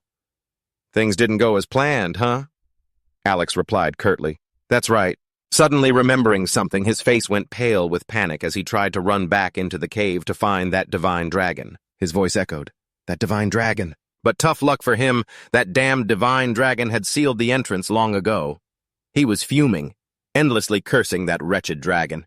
Damn it all, she still hasn't given me the golden dragon helm. His lackey, Alex, tried to chime in with some advice. We aren't dragons, so we can't return to the golden jade realm anymore. But he was brushed aside. That dragon, she tricked me again. His voice was stiff with a hatred so intense it felt like he wanted to tear the sky apart just to reach that damned dragon's ears. Someday, I will definitely rip that face of yours off. Someone shouted, An arms dealer? Deere confirmed it with his signature one-of-a-kind bored expression. That's right. His follower, Alex, wondered why. The kid next to Alex was also completely baffled. He was so upset his face was twisted, constantly questioning Dare, wishing he could just lecture him 24/7. Why are you selling weapons again, my lord? Did you abandon all of us and come to the human world just to sell us a few weapons? Dare's follower Alex wasn't having it and started scolding him, practically spitting as he spoke. When humans hunt baby dragons and turn them into weapons, do you feel anything then, huh? This is business, you brainless idiot! After explaining, he was overcome with capitalist ecstasy. his emotions soaring. Dragon scales. The very weapons the true golden dragon gave me. Oh my, how much am I going to make from this? I knew it all along. No. Actually, I was right for the first 2%. She said that as long as I caught dragons, she'd give me a pile of weapons. Isn't that basically giving them to me for free? A war breaks out every 100 years, so dealing in weapons is the most profitable business.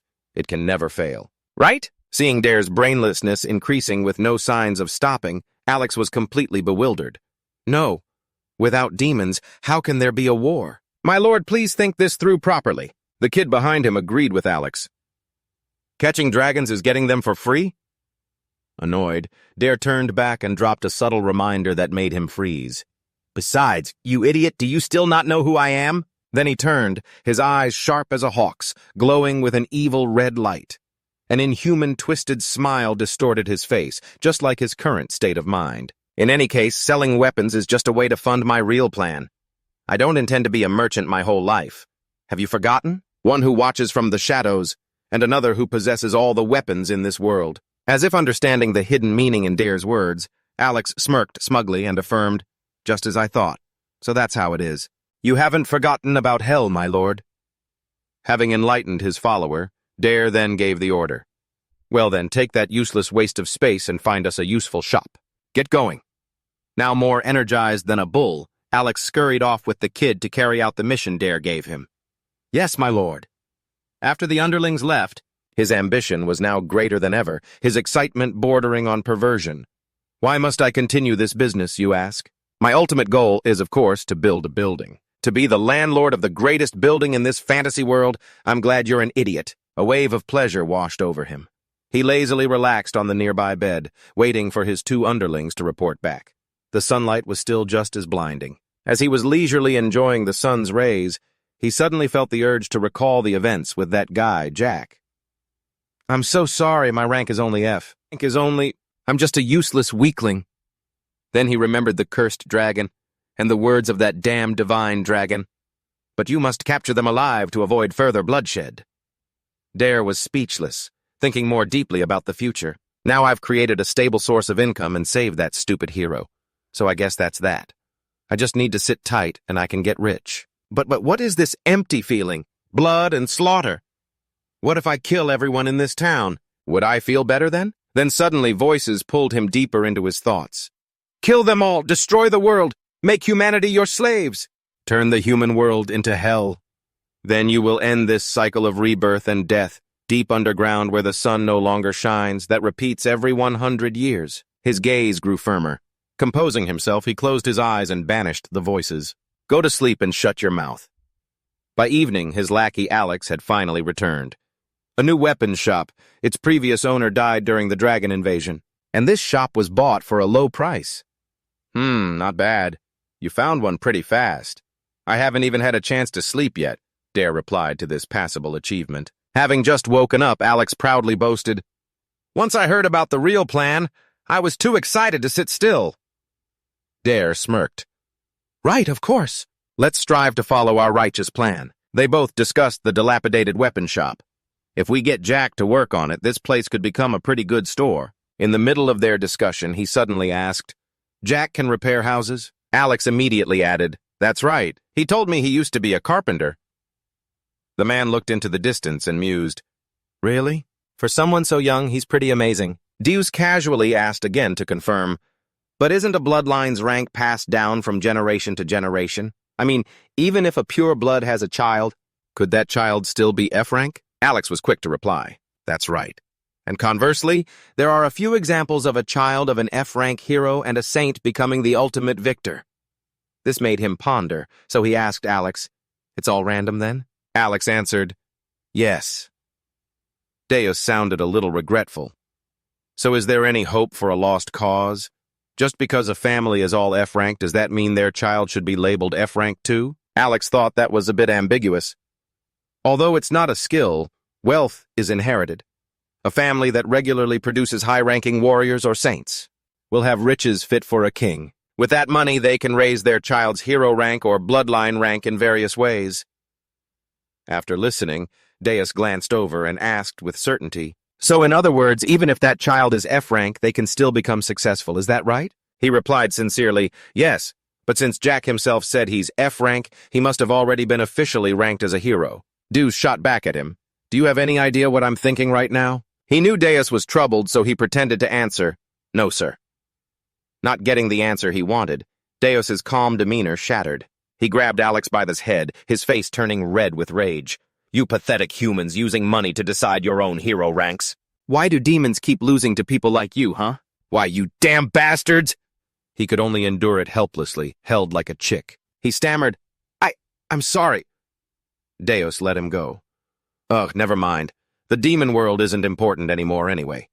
Hey, where did our hero go? Elsewhere, at a warrior's noodle stall, Jack was working when he saw Deus and Alex approaching. He greeted them cheerfully. Master, you're awake! Seeing him there, the two asked, confused. Jack, what's this? Why are you suddenly selling noodles? He gave a wry smile and answered, I have some free time at night, so I wanted to give it a try. Even so, the income is pretty good. Thump. Deus suddenly sat down on a stool and shamelessly demanded food. Well then, give me a bowl of noodles. Yes, master. And Jack really did it. His hands moved swiftly, and in no time, a bowl of noodles was ready. He placed it in front of him with great confidence. Here you are, sir. The big guy was drooling, but he still looked skeptical. Is that noodles? He took a bite, slurped it down his throat, and it was heavenly. This is delicious. Unbelievably delicious. Really? Then I'll have some too. On the other side, Alex was no better. He was slurping it down like there was no tomorrow, and only now did he remember who made it. The two of them couldn't stop praising him. Jack, this is amazing. Hey, Jack! Give up on being a hero! You should do this for a living. This made Jack feel embarrassed. I'll take that as a compliment from you two. Seeing them eat so happily, he felt a joy well up inside him. A bright smile spread across his face, his eyes crinkling. From the bottom of his heart, he was sincerely grateful and appreciative of Deus for what he had done. Master, thank you so much. He looked at him and said with conviction, Because of you, I was able to buy uniforms for my younger brothers who attend the Warrior Academy. They were the only two kids without uniforms. That's why I was always so upset. They just acted like they didn't care. But when you gave us the money, they were so happy. Deus, who was in the middle of slurping his noodles, looked up when he heard Jack's thanks. He asked blankly, as if he didn't remember, Warrior Academy? Yes, it might sound arrogant, but I'm sending both of them to a private elementary school for warriors. I might not be strong, but I'm confident they can become warriors. Real warriors. So I'm putting all my money into their future.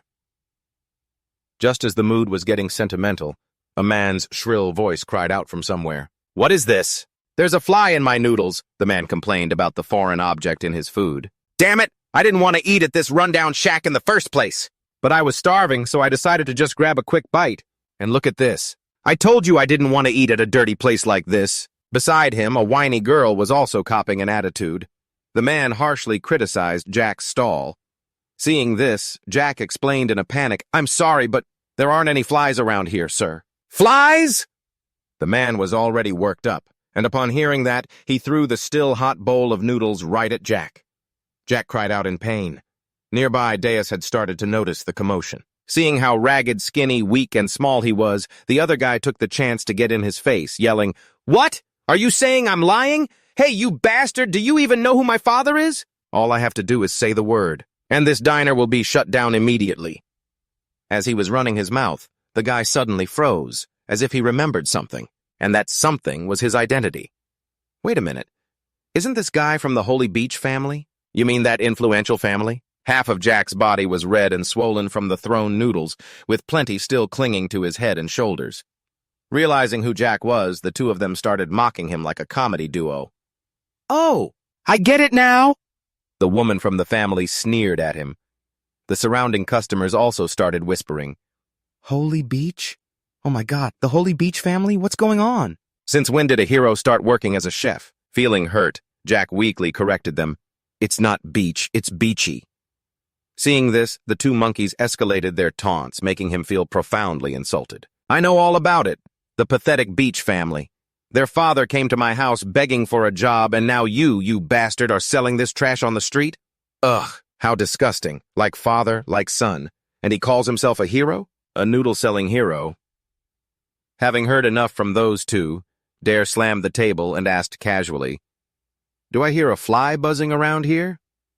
Feeling insulted, the guy bristled and threatened him. "Huh? Did you just call me a fly? Are you asking me to rip your head off?" But unfortunately for them, it seems he and that hag chose the wrong day to go out. And on top of that, they were bullying one of his people. Without hesitation, he held out his hand, his eyes glowing red with murderous intent. The other two were confused by his bizarre gesture. "I guess I'll just kill a few flies then." With that one sentence, his eyes flashed red as he clenched his fist. The guy was crushed and deformed by an invisible force, while on the side, the sight shot straight through Jack's brain. As for his companion Alex, he watched the scene with complete calm, as if it were perfectly normal. But the other woman shrieked like a stuck pig. She panicked, clutched her dress in terror, and ran off screaming and crying, "Help me!" But oh, sweetie, how the hell do you think you're going to escape? His hand rose again, but this time a purple orb of energy appeared. His eyes flashed red once more. "So, you want to run?" That damsel was torn in two.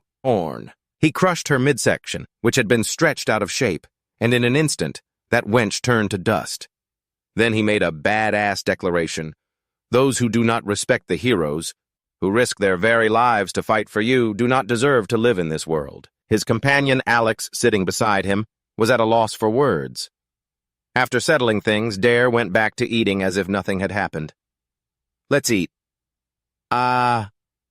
Yes." All this amidst a crowd of wide, terrified eyes staring right at him. Among them was Jack. As he was about to take a bite, a piece of paper suddenly flew down from above and landed in his bowl of noodles. The note read, "A dragon has appeared at Leah Castle. You must depart immediately." After reading it, Dare slammed his chopsticks down on the table. He stood up, fired up with passion, and ordered Jack and his companion Alex to get ready to leave on their mission. "Hey, worthless, close up the shop. The first mission from your super-important guest has arrived. Time to make some money." Jack didn't understand what was going on, but he obeyed without a word. Yes, sir." Under a clear, breezy, moonlit sky with few clouds and many stars, a horse galloped onward. It pulled a wooden cart behind it. The cart sped forward, the wheels making a clattering sound as they hit the gravel. Alex held the reins, driving with Jack sitting beside him, while Dare lay sprawled out imposingly in the back. As they made their way through the forest, he suddenly noticed Jack trembling with fear. Alex turned to him with concern and asked, "Are you scared?" Jack gave a weak laugh, rubbing the metal pot on his head. "Yeah, I guess so," he answered. "I never thought a person like me would ever fight orcs or goblins. Let alone a dragon. Before I met you and Lord Dare, I wouldn't have even dared to dream that one day I would get to fight. Before I met you and Lord Dare, I wouldn't have even dreamed it. That I'd one day be fighting orcs, goblins, and a dragon," he confessed. Alex looked over at him, speechless. Jack kept looking over at Dare, who was lying there picking his nose and yawning so wide he was drooling. "You might not believe me when I say this, but now whenever I look at Lord Dare, I feel like he always exudes this confidence, like, it's just a dragon. What's there to worry about? If I came face to face with it, I'd be frozen stiff with fear," he answered shyly. Alex spoke up, complimenting Jack. "It's good to be afraid." That confused Jack. Alex kept his gaze fixed ahead as he spoke, his eyes a pale red. "I don't know what you're thinking, Jack, but Lord Dare has already designated you as the hero, even if you don't always feel like one. You are without a doubt the leader of this adventure, so have some confidence." Alex's words moved Jack deeply. He replied bashfully, "Yes." Alex turned to Jack with a teasing smile. "What kind of leader sounds so meek? Speak up!" In response, Jack gave a loud, "Yes!" "All right," Alex announced. "We're coming up on a bend in the road. Turn here and we're almost at Castle Leia. Hold on tight, Jack. Whoa!" The cart was flying at breakneck speed. As it swerved, they were thrown to the side by the inertia. Before them stood Castle Leia. It was situated in a snowy, frozen land, encircled by a colossal white dragon. The sight made Jack gasp in astonishment. "It's huge!" Suddenly, the dragon roared. Its roar shook the very heavens and echoed through the clouds. Jack's heart sank with worry as he saw that the castle had been destroyed by the dragon. The entire castle. The dragon. It destroyed the whole thing? But What about the people inside? Alex, remaining perfectly calm, pointed toward the hillside and spoke reassuringly. Calm down. Look, they've all gathered over there. A castle of that size. Must have had a few G-rank heroes around. They probably helped everyone inside escape. Jack breathed a sigh of relief. Okay, that's good to hear. He was still lying there, arms crossed behind his head, as carefree as if this were all part of a script. The stage is set, and it seems the audience is all here. It's showtime. Get ready, you useless piece of trash. Hearing that, the boy just stood there, stunned, his mind blank. Yes, sir, he whispered weakly. In the distance, among the stream of refugees shivering in the biting wind, an old farmer clenched his fist. His furious gaze was fixed on the castle, now occupied by the giant white dragon. Damn it all, he rasped, his voice hoarse from the cold. Someone nearby asked, Where did that dragon come from? Is this the apocalypse? Another person called out, Get warm blankets to the injured. An old man, his breath pluming in the air, exclaimed, It's so cold! I feel like I'm going to freeze to death. A chubby man with one injured eye softly clasped his hands in prayer. Oh, Lord, please help us.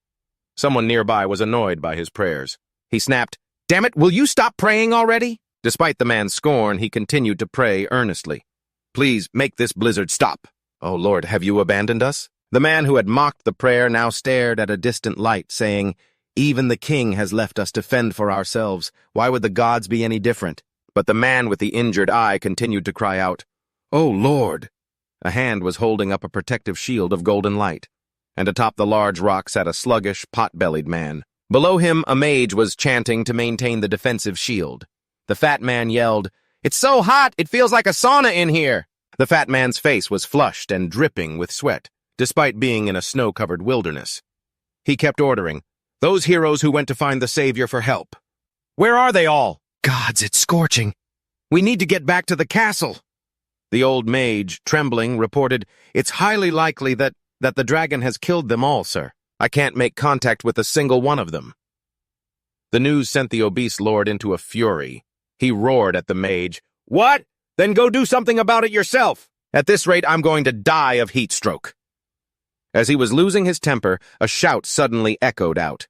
Out of the way! Move it! The obese man suddenly fell silent. He glanced toward the sound. They made a ridiculously cool entrance.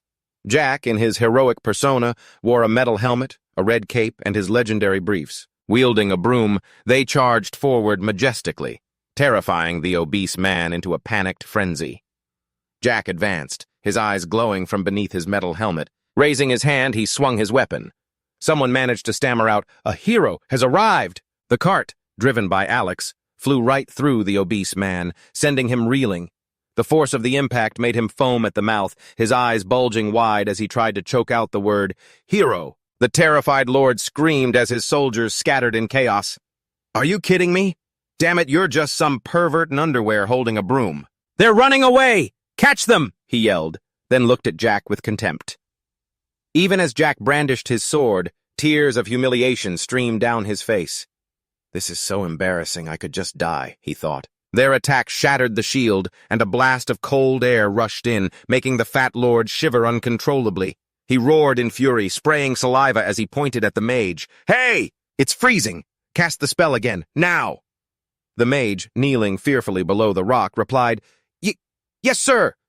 The fat lord roared again. How dare you leap over me! I hope that dragon eats every last one of you! Among the refugees, a child's eyes shot open. He pointed toward the castle in amazement. Mom, look! His mother asked, confused. What is it, dear? A wooden cart was racing from the direction of the castle. On the cart was Jack, famous for wearing only his briefs. Mom, is he really going to fight a dragon in his underwear? Everyone stared, frozen in disbelief. All eyes were fixed on them. The group charging off to slay the dragon. Well, except for Dare, who was still fast asleep with his lips pursed. One of the refugees said in disbelief, You have to be kidding me. Don't tell me that's the hero who's supposed to defeat the dragon and save us all. After a flurry of frantic movements, he finally sat down. The moment he did, Jack huddled into a ball, hugging himself and shivering uncontrollably. Tears and snot streamed down his face in humiliation as he whimpered, So cold! So embarrassing. Not only am I humiliated, but I'm freezing too. The man next to him, however, offered praise. "You did well." Suddenly, Jack's expression changed drastically.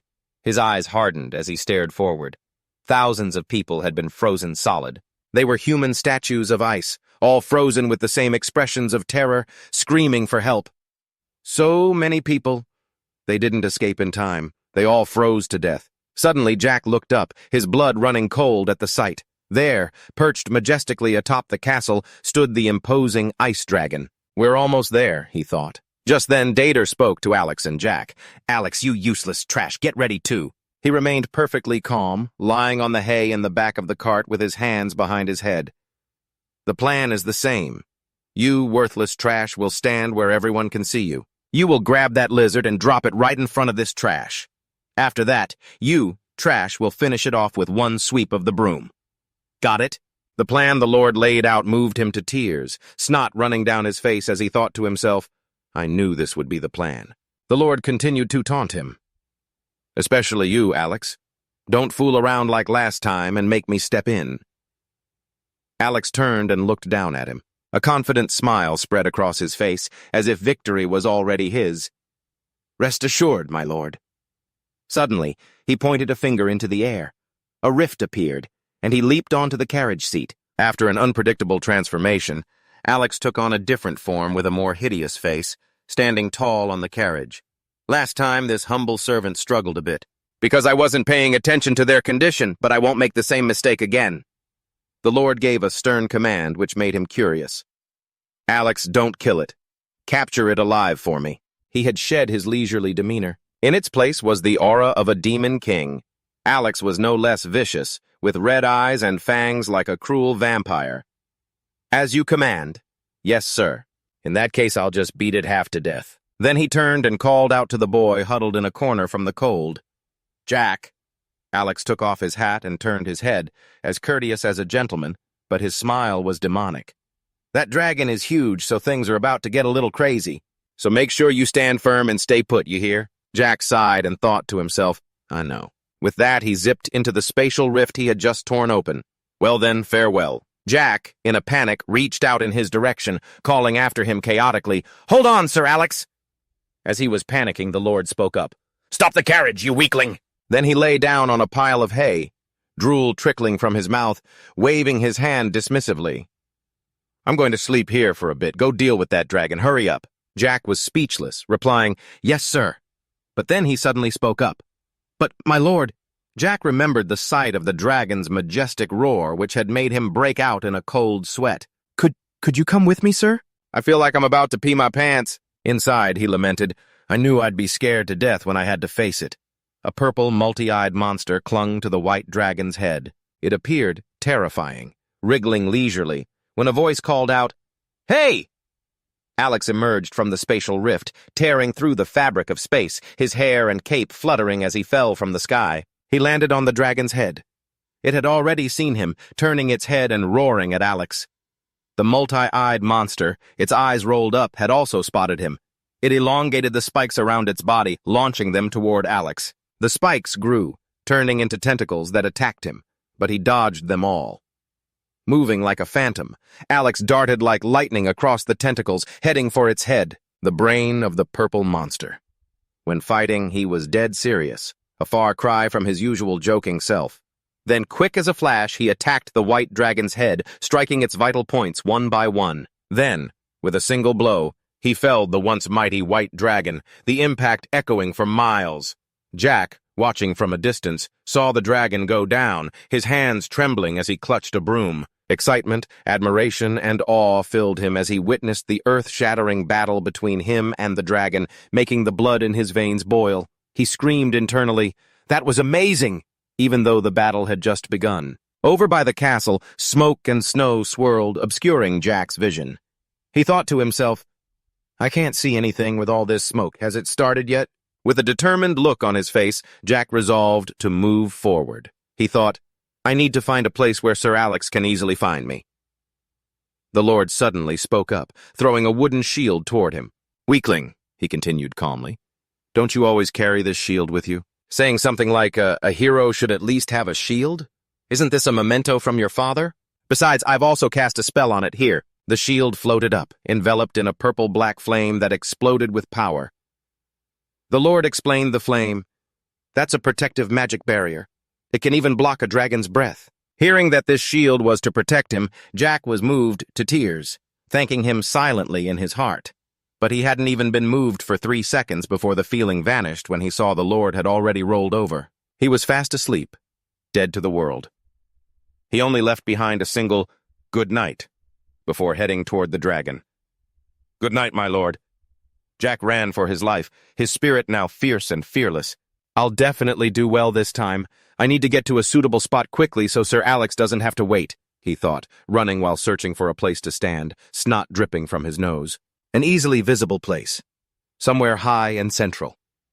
After searching everywhere, he finally found it, a sharp, towering rock that stood out. He rushed towards the rock. Almost there! Suddenly, he slipped, fell backward, and slid down the white snow, screaming in terror. The battle between the dragon and Alex was still raging intensely. The purple demon was beaten bloody by him. Covered in bruises, it lay flattened, growling. Suddenly, Alex charged, stomping hard on one of the purple demon's eyes, then fiercely rained punches and kicks down on each of its other eyes. He fought with serious, powerful, deadly intent, his red eyes flashing lethally. The purple monster's eyes also lit up. A magical light flared violently, and suddenly it fired a terrifying beam of power. A wave of divine energy tore through the air, striking him directly. The terrifying beam sent him flying, wounding him and drawing blood. The dragon, as if reinvigorated, spread its mighty wings. It beat its wings powerfully and soared into the sky, kicking up a blizzard of snow and sending rocks flying. The powerful action created a cloud of snow dust, obscuring all vision. Suddenly, emerging from behind the dust cloud, was a hand miles long lunging forward, that arm. It came through the clouds and seized a sharp fang, terrifying the dragon. From behind the snowy mist, a figure was flying up along the newly appeared arm. It was him, Alex, but he was no longer the same as before. With a new appearance after a power upgrade, Alex flew along the arm towards the dragon and swung his leg. A lightning-fast kick landed squarely on the dragon's jaw. The sound of the impact echoed like an explosion, shaking the very air. The kick grew stronger and stronger. It caused the dragon's teeth to crack and shatter. Behind Alex's back, gaunt arms were sprouting, each one gruesome and terrifying, as he focused all the power in his body, as if preparing for the final blow. That last strike slammed the dragon's head into the ground, sending earth and rock flying everywhere. The blow flattened the white dragon, pinning it to the dirt. Groaning and whimpering in pain, the dragon growled as Alex calmly approached, carrying himself like a conqueror. He spoke. "You heal fast, must be your size, huh?" The only answer to his question was a guttural growl from the dragon. Alex raised his hand to deliver the final blow. "This ends now." And once again the dragon returned to the earth. The sight left Jack speechless, utterly astounded. That was incredible. He was still clad in his strange armor. Standing atop the cliff, Long thought to himself, "It's a little scary just staying here. Lord Alex is handling that dragon all by himself." He was in complete awe of Alex's absolute power, even with a runny nose. And that's supposed to be a D-rank hunter? Behind them, the refugees erupted into a clamor as they saw the dragon fall. They began to cheer. "A hero! A hero saved us!" "What? He's actually winning? What a pervert! Why is he dressed like that? We're saved! We're saved! Move it! I can't see! You can do it, hero!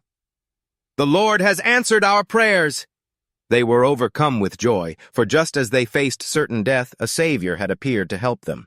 "Our hero!" But the obese man was the opposite of everyone else. He trembled, biting his fingernails to stave off his terror. "That's a hero?" As for Jack, he turned to look at the crowd, moved, thinking they were cheering for him. "Everyone! They're cheering for me!" Being cheered on like this seemed to fill him with new strength. He looked as if he was ready to fight for his life. Behind him, the cheers continued to ring out. "You can do it! Keep going!" Despite his newfound determination, Jack was still terrified. His legs were shaking, and he couldn't tell if it was from the cold or from fear. He thought to himself, "Unlike me, just standing here trembling. That's a real hero. I'm so jealous. I want to be a hero like him too, saving people, giving them hope. A true hero."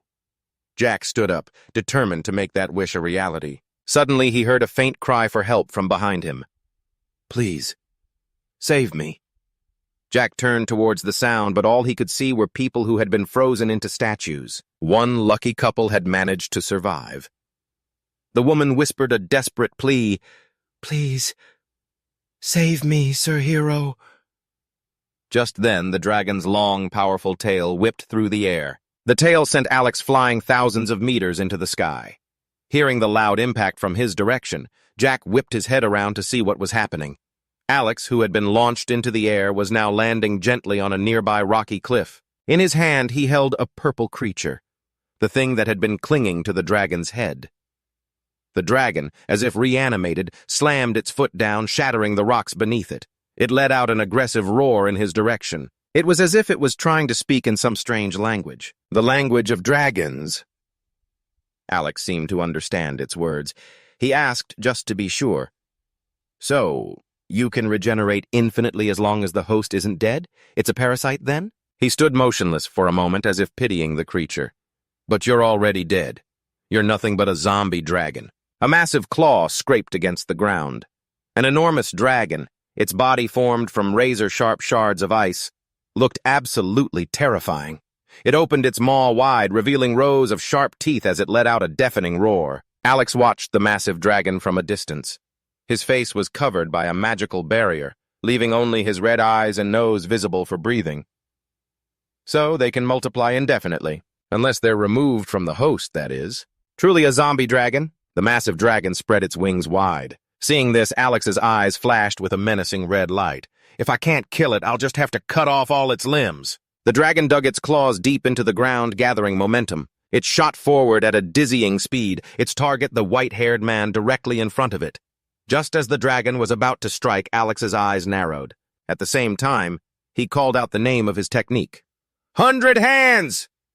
Suddenly, a mass of long, writhing black tendrils erupted from his body. The dragon opened its massive jaws, ready to swallow the fearsome man whole. Faced with such a terrifying situation, Alex remained calm. He knelt down and called out, "One arm!" As he finished speaking, the tendrils around him merged together, forming a single, colossal hand with sharp claws. The massive hand clenched into a fist. A moment later, it threw a powerful punch straight into the dragon's head. The impact was so strong that droplets of blue blood spurted from its face. The fist rose again. 100 demon hands! The giant hand began to pummel the dragon relentlessly. This technique was called Hell's Hammer. Beneath the barrage of blows, the dragon's face was smashed to a pulp. The hand grabbed the dragon by the neck, lifting it as if it were a mere toy. It seemed to be dead, but then a light suddenly began to glow from within the dragon's mouth. Alex realized what was happening. He quickly used the long tendrils to completely envelop himself.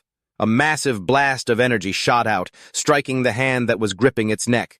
From a distance, the scantily clad Jack wasn't hit directly, but he was still caught in the blast wave. The force sent him flying, rolling over and over several times. From inside his pot-like helmet, his youthful face peeked up to check on the situation. Alex was unharmed, now shielded by multiple hands that had just been formed. His eyes glowed with a red aura as he declared, "This is the end." The dragon roared in agony as the hand squeezed tighter. Alex's eyes widened as he whispered the name of the technique. 100 demon hands, 1 from 3. The 2 remaining hands grabbed hold of the dragon's wings. Without a moment's hesitation, they brutally ripped the wings apart, sending blood spraying everywhere. The tortured dragon shrieked in agony. Still protected, Alex simply tilted his head to the side. He shouted, "Reverse flow!" The massive fist drew back, raising high into the air. Then, Alex's calm voice echoed, "Great demolition. 10,000 fists." A continuous barrage of punches like a meteor shower rained down upon the dragon. The refugees watching from the rear could only stare in stunned silence at the scene before them. Jack, who was closest, just gazed blankly at the colossal hands, completely lost in a daze. But he quickly realized the main problem. Oh no, this is no time to just stand here watching. He ran towards the 3 frozen people, thinking with determination, "I have to save them, and fast." Someone whispered from inside, "Help! Don't worry." Hearing that, Jack shouted to comfort them, "I'll get you 2 out right now." But as soon as he touched the block of ice, he recoiled in panic. So cold! Then his eyes fell on something. A man came into view. His eyes were white. A tear had frozen on his cheek, and his lips were pale. He was dead, having died while trying to save the girl. Just as Jack was processing this, a baby began to cry. A woman with a cracked face was crying, pleading, "The child! Please save the child!" As he took in the horrifying scene, Jack grabbed a stick and started chipping at the ice. In the freezing air, he shouted, "Just hang on a little longer, I'll get you out of here right now." Outwardly pretending to comfort the victim. Inside, however, he cursed. "Damn it, I have to leave the father to save the mother and child." As Jack tried to figure out how to save the two of them, he thought to himself, "Lord Alex will be here soon. I need to hurry up, save them, and get back to where I was." Suddenly, in the distance, a blue block of ice flashed with light. Outside, someone gasped, "That light!" Immediately, the man with the bleeding eyes screamed, "Get away, Sir Hero! That's the same light that destroyed our castle!" The light grew more and more blinding. A massive wave of power radiated outwards, heading straight for Jack.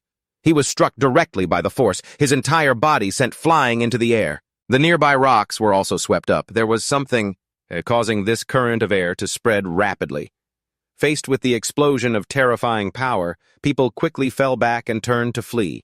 Rick was battered by the cold winds hitting his face. It made his fat body bounce up and down.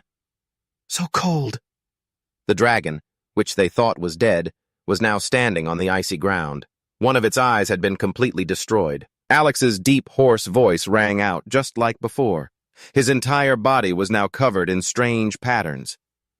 "It's a bit difficult to maintain this skin I've preserved for the battle 25 years from now. How annoying." Buried in the ground, Jack slowly regained consciousness. His eyes fluttered open as he thought, "Am I still alive because of Lord Dur's white shield magic? So cold." But then he was startled, remembering something important. The child.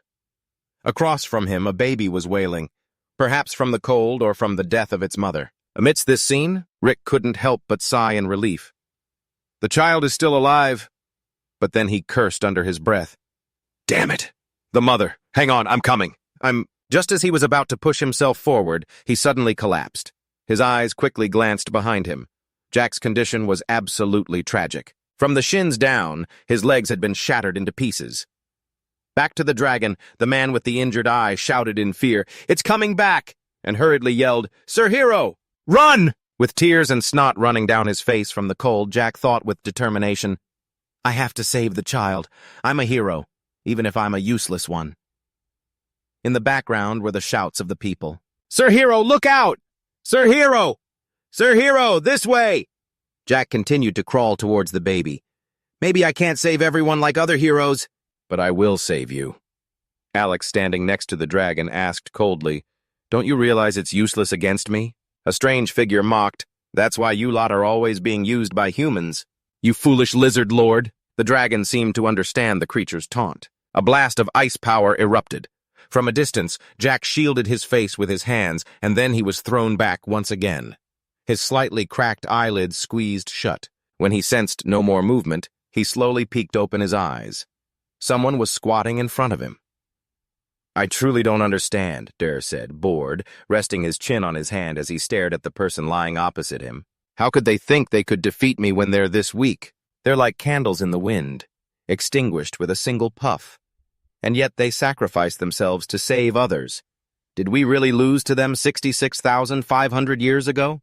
Those humans, I can't understand them."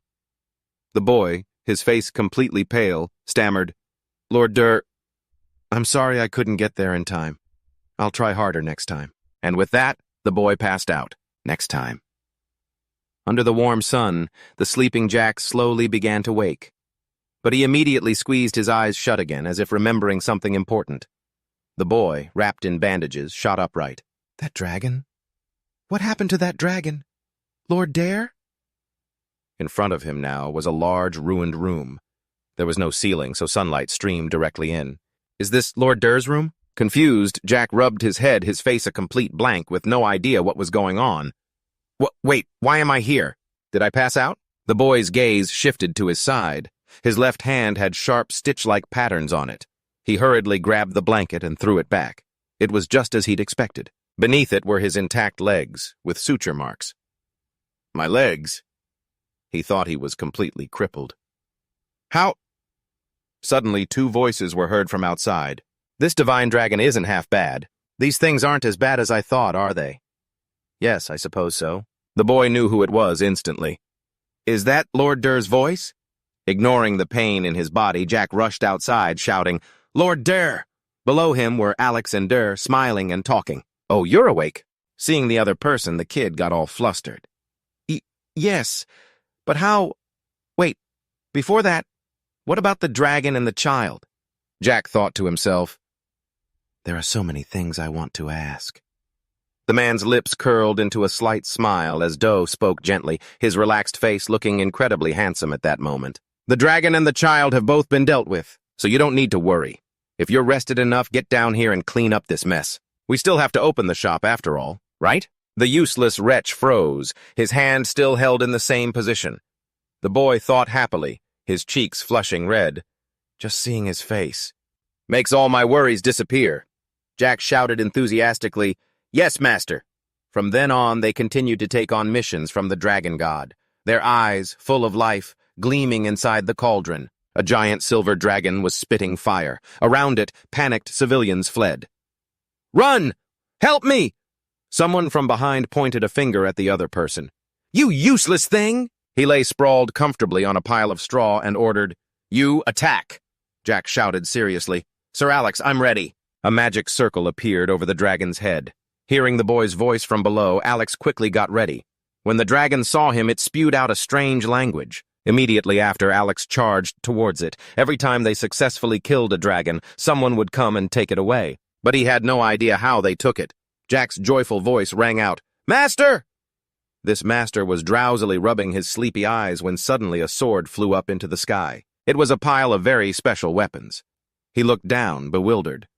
Alex smiled faintly, while an energetic Jack held up 10 swords to show off to his master. And then, the next morning, a mountain of weapons would appear right in front of their house. Doe, even with his eyes shut tight and drool running from his mouth, thought it was amazing and gave a thumbs up. Just like that, they faced a roaring, peacock-like monster. The dragon, falling into old habits, roared loudly, Sir Alex! A slender foot elegantly dodged it. Nope. And right after that, a bolt of purple lightning struck this monster. The wheels turned onward. A pitch-black, spider-like monster made little Jack tremble, while Doe and Alex calmly put on sunglasses and threw a flashbang. And once again, the carriage flew up into the air. Below was a rather strange species of dragon. Time passed, and sunset began to fall. Many residents were comfortably devouring bowls of noodles. Doe and Alex, acting like children, were slurping up their noodles non-stop. Jack sat opposite them, happily watching them eat. Suddenly, a small yellow flash of light appeared in front of Doe. A piece of paper materialized, with words written above the bowl of noodles. Sunari Castle has just appeared. The dragon god, still chewing noodles, pointed to the sky and heroically shouted, Let's go. A while later, they arrived at their target.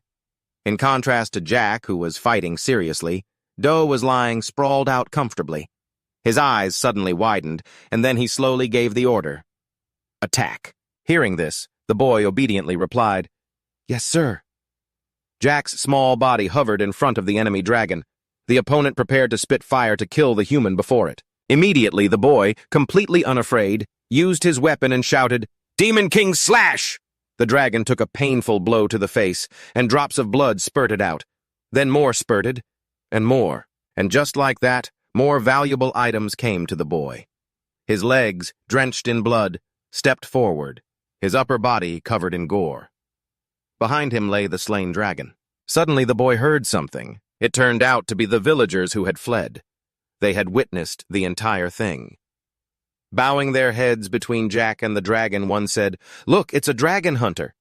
The Lord must have sent him here. The dragon hunter who saved the neighboring Doria castle has come to save our village. So cool, Mr. Hunter! Sir Hunter in his underwear, look over here! From a distance, their master called out as the two happily high-fived. You did a good job! The boy replied happily, Yes, sir! Word spread far and wide, and Jack's team quickly became the most famous in the land. The three of them stood before something. Doe looked up. Is it finally done? Alex replied politely, yes. This is the first branch of the demon's weapon shop. And so, the shop opened for business. The branch was equipped with many beautiful and high-quality items. Everything sparkled with newness. Jack cheered joyfully. Oh my gosh, this place looks so luxurious, Sir Doe! The childish boy wiggled his whole body, while Doe chatted calmly with Alex. I didn't think the space inside would turn out like this. You must have put in a lot of effort. Alex boasted proudly. Of course, around here, there isn't a single weapon shop that can compare to this place. Not even the major guilds can match it. Doe suddenly gave a very sinister smile. Oh, is that so? Well, it doesn't matter. After all, you two will be the ones managing the shop. Even someone as calm as Alex couldn't help but have his eyes go wide upon hearing this. Huh? Us? Jack also looked at him anxiously. What about you, Master? He just calmly asked them back. Have you two ever seen a boss? Who does the work himself? Seeing the indifferent attitude of their damn master, veins started popping on the foreheads of the two behind him, furious enough to die. Did you hear the utter nonsense your master just spouted? I did, sir. A terrifying hand appeared behind Alex, and Jack was no exception. Doe pressed their faces against his own. His face didn't look so handsome anymore. He looks like a balloon monster. Listen here, I just want to sit around and count money, not manage these damn shops. If you're still hesitant, let me make it clear. You two were the ones excited to manage the shop, not me, right? Struggling to breathe, the two painfully replied, We understand, sir. That's right, sir. Our pain-in-the-ass master dumped all the work on his subordinates. Well, that settles it. You two get to work hard and make this shop grow. As soon as he let them go, the two dejectedly replied, Yes, yes, sir. While the boss was grinning gleefully, Jack called out, Excuse me, Sir Doe. The boy rubbed his head. May I continue to work at the counter after I'm done here? Yes, I still need to earn tuition money for my twin siblings. He casually crossed his arms. Whatever. Do what you want. Hearing that, Jack was overjoyed. Thank you, sir, Doe suddenly called to the other demon in the group. Also, Alex. The other obediently looked up. Yes? His expression was quite serious. Go get the thing I asked for. Outside, at sunset, Jack looked down at a strange object below him. It was round, with terrifying, sharp-pupiled purple eyes, yet the boy still praised it. Wow, this looks amazing. Read it. Yes, sir. Doe held up the item and demanded, Read it. With a stoic expression, Alex replied, Yes, sir. Doomslagen. Forged from dragon scales obtained as a reward from a dragon hunt combined with various 6 jewels, rubies, and artifacts. Amazing. This is an SS-Rank shield, worthy only of heroes, specially crafted by Hemet, the #1 blacksmith of the underworld. This item can withstand 3 to 4 attacks from the Demon King himself, sir. Hearing this, Doe let out a surprised, Oh? It can even block a Demon King's attack? So the dwarves really are master craftsmen, just like the rumors say. In reality, the underworld Alex mentioned referred to the demon realm, but Jack misunderstood it as the land of the dwarves. He coldly tossed the item towards the boy. Here, weakling, catch. The boy uttered in confusion, Huh? Suddenly, a beam of purple light shone into the boy's eyes. Jack was no longer at the branch. The place was completely black, with nothing in it. Where is this? He shouted in a panic. Sir Doe! Suddenly a deep, raspy voice came from behind him. A human? Are you the one who called me? A giant red eye stared intently at the small human before it. It began to introduce itself. My name is Doomslagen. I shall accept you as my master until the day my life's flame turns to ash. Startled, Jack spoke up. Master? But it didn't let him ask any questions. Flashes of pink lightning sparked. A moment later, he was still holding the object, looking around bewilderedly and asking, Huh? Where did Sir Doomslagen go? Doe casually answered his question. It's coming. Try to block it. As he swung his hand, a surge of purple power rushed towards Jack.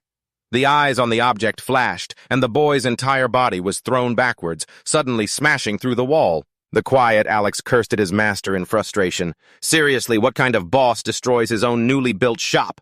Now. Doe casually put his hands in his pockets and peered outside. Just a little test. Jack was now buried under a pile of rubble, with only a small arm sticking out. The boy cheerfully waved. Sir Doe! This shield is really amazing. It's so amazing that an A-rank hero, even a G-rank would want it. It It was hard to tell if Do was complimenting or criticizing him. Even though it's only at 1/100th of its full size, I guess it could still easily block my spear of doom. He called out, "Weakling!" The boy replied with a bright smile, "Yes!" The master bluntly declared, "From now on, it's yours. We want you to use some powerful equipment. For a change. You're way too weak. I'll add more gear one by one, so let's start with this." The boy shot up immediately. "Really?" Tears of emotion streamed from Jack's eyes. "Giving me such an amazing shield, even though I'm just a useless F-rank? Is this really okay, sir?" Do's expression grew thoughtful for a moment. After a while, he let out a soft The tears fell onto the eyes of the shield. The boy hugged the precious gift to his chest. Jack sobbed and swore, "Even if I lived for another 1,000,000 years, I would never have dreamed of a day that I would be able to hold such an incredible shield. This is the greatest shield in the whole world," Do said with a stoic face. "You idiot, I didn't even hit you, so why are you crying?" One evening, somewhere else, a group of nobles were gorging themselves as if they were starving, while their king ecstatically shouted, "Drink up, Verde Kingdom, Akoma Castle." That king held out his hand, which was covered in rings. "Wearing so many is heavy. You've collected quite a lot, haven't you?" "Who would have thought you'd kept so many?" "You can't take it with you when you die, you know. That old man has no conscience whatsoever." He asked a girl with lifeless eyes, casually draping his arm over her shoulder. "Am I right, Princess April?" He laughed heartily. "Ha ha." Suddenly, a cloaked figure walked in, smiling faintly for some reason. After a slight, polite bow of greeting, the mysterious person casually walked towards the stairs. But they moved about as if sniffing or staring intently at someone or something. That person went up the stairs, peering around. Their soft voice echoed in the quiet space. "It's not here." They walked forward. The crowd of revelers continued to watch the cloaked figure with curiosity. Despite all the eyes on them, that person walked on calmly. Then they sat down, and a hand adorned with many rings appeared from beneath the cloak. "Just in the distance from the city gates to this place. There's not a single trace of a battle." The arrogant king yelled, "What? Who the hell are you?" Cadencia looked up and replied with a smile, "Please don't mind me. Don't worry about me. Feel free to carry on as you were." He stomped his foot on the ground and then shot forward with lightning speed. After landing from the leap, Cadencia's ring-covered hand gently touched a stone fragment. His eyes lit up. "Here." To think a single explosion could make the mountains look like this, with just one attack. Is it possible for a human to do something like this? Seeing this strange person's attitude, the king broke into a cold sweat and, getting irritated, roared, "Get this bastard out of here!" The others quickly shouted in unison, "Yes, sire." Cadencia held out a hand toward them. "Don't move, it's very dangerous. Although you all are nothing more than cockroaches swarming this place. Your lives are still precious, aren't they?" "Ha!" Annoyed, the men shouted, "This guy's tired of living, kill him!" He uttered those words as if he were a follower of God. As God's creations, you shouldn't act like this. The moment they finished speaking, they were all slashed by something sharp. He then commanded the survivors, "The rest of you, stand still if you don't want to end up like them." The man sitting in the back, having witnessed everything, asked uneasily, "Magic? What is going on? Who are you?" As Cadencia gave a polite smile, he said, "The superiors are very concerned about the events taking place here. For instance, the appearance of something terrible. That's why I was sent here to investigate. I hope you'll cooperate." The other man scowled, repeating, "Superiors?" His eyes narrowed. "Yes. Representing God, the Savior." The false emperor panicked so much that spit flew from his mouth as he spoke. The most holy Savior?" A murderous glint flashed in Cadencia's blue eyes. "If you already know, then I don't need to say any more. Why don't you just confess? What happened here on that day?" Seeing the man's frantic state, he pressed on. "Who, what, and how? To destroy Akoma Castle, one of the largest fortresses, in an instant, and then disappear without a trace. Truly masterful." The man replied, sweating, I don't know anything. I only overheard some merchants in town say that he had white hair." Having gotten the information, Cadencia asked again, "White hair?" The king's purple eyes filled with anxiety. "Yes, that morning. They said they saw a suspicious white-haired man entering and leaving the city gate. Right after that, they heard screams, and then the castle suddenly exploded.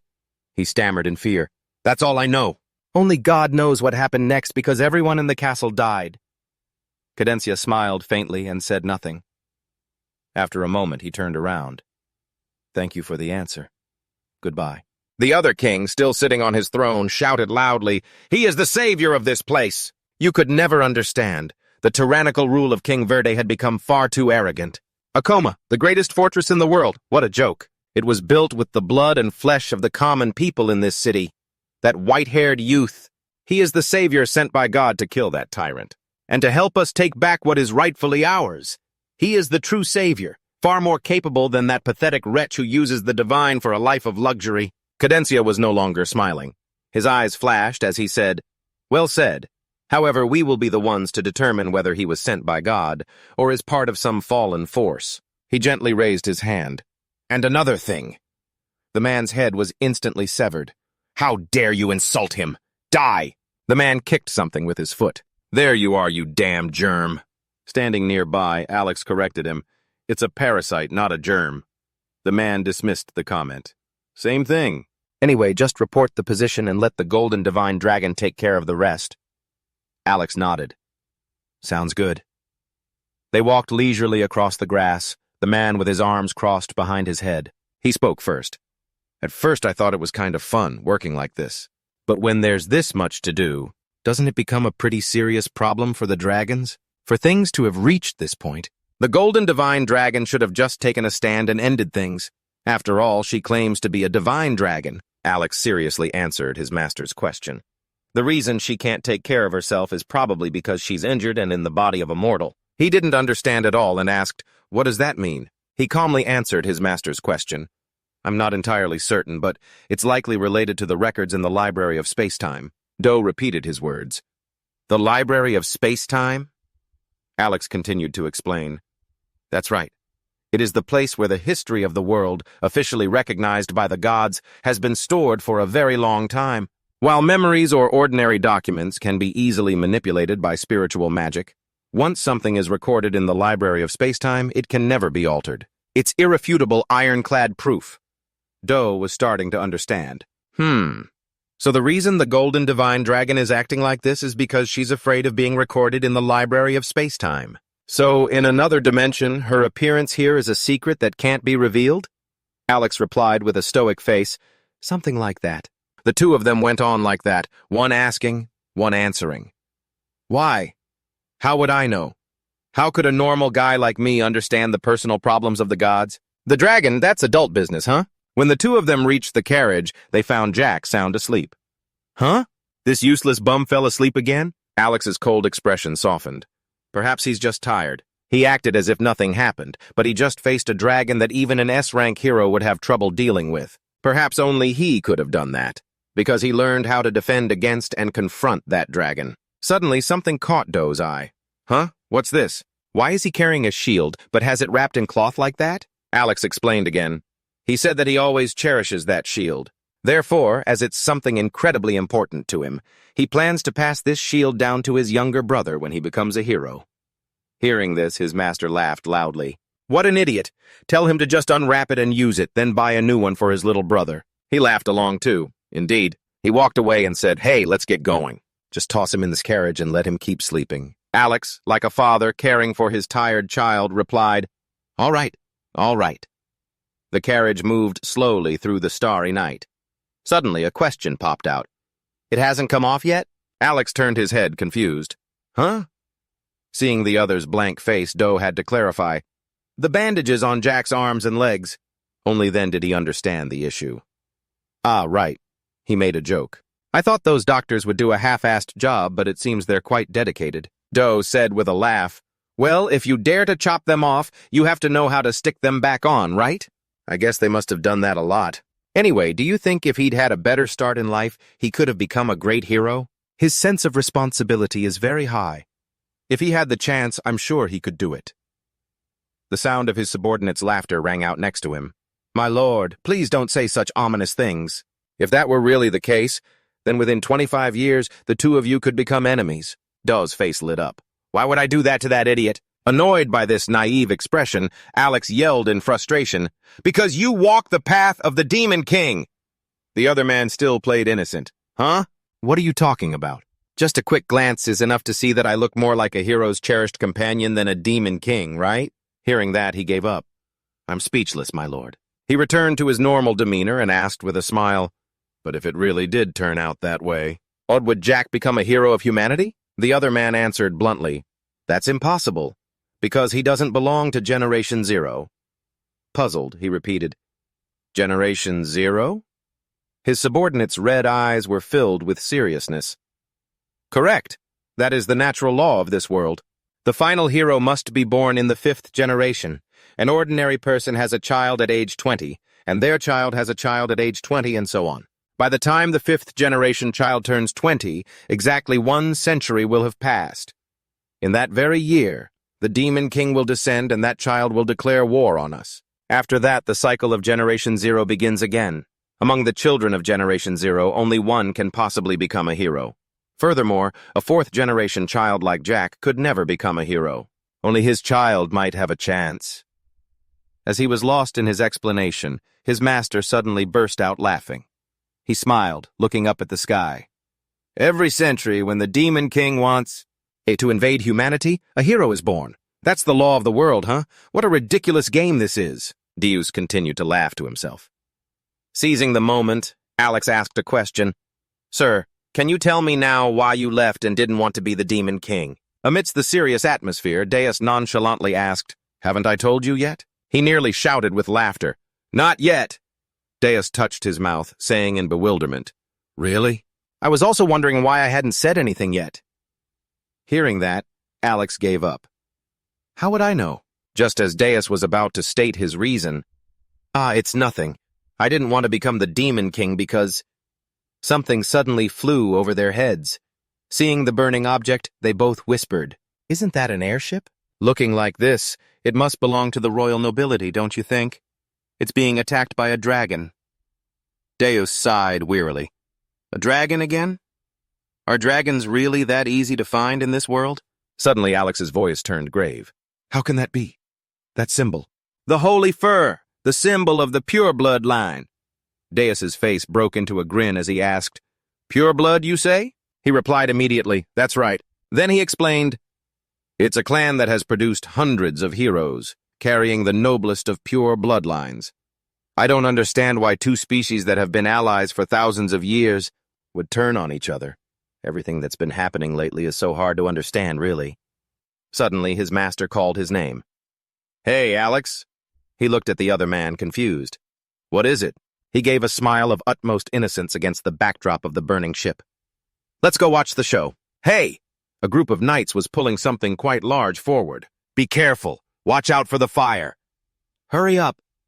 Damn it, why is this thing so heavy? 1, 2, 1, 2! They pulled hard on each rope, but suddenly the ground beneath them crumbled. Fortunately, neither the men nor the object fell. Patrick, standing on a rock to the side, cursed, Hey, you idiots! I told you to be careful and not to break that thing. They shouted in fear, Yes, yes, sir! His fat face turned pale. These fools! He cursed silently in his head. Do they have any idea how much this thing is worth? The knights below continued to focus on their work. Lift it up! 1, 2, 1, 2! If there's a single scratch on it, I'll chop all of your heads off. Suddenly, a loud sound erupted from behind Patrick. The source of that sound was a bright red dragon. We've been spotted! The dragon flew swiftly toward the small group of humans on the rock. The terrified Patrick screamed, It's coming! He was drenched in sweat, quickly giving orders to the men below. It's coming this way! That creature is after this object. Stop it at all costs! Archers, mages, get ready! Fire! The men replied in unison. Yes, sir!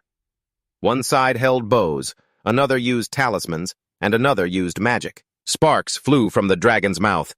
Patrick yelled so hard that spit and snot flew everywhere. Fire! They immediately complied, and strange characters shot out from the paper slips. Bolts of lightning were launched forward, but none of it had any effect on the dragon. The fireball that shot towards them sent Patrick falling to the ground with a thud, in the sky. The dragon continued to circle. Seeing this, he cursed under his breath, Damn it!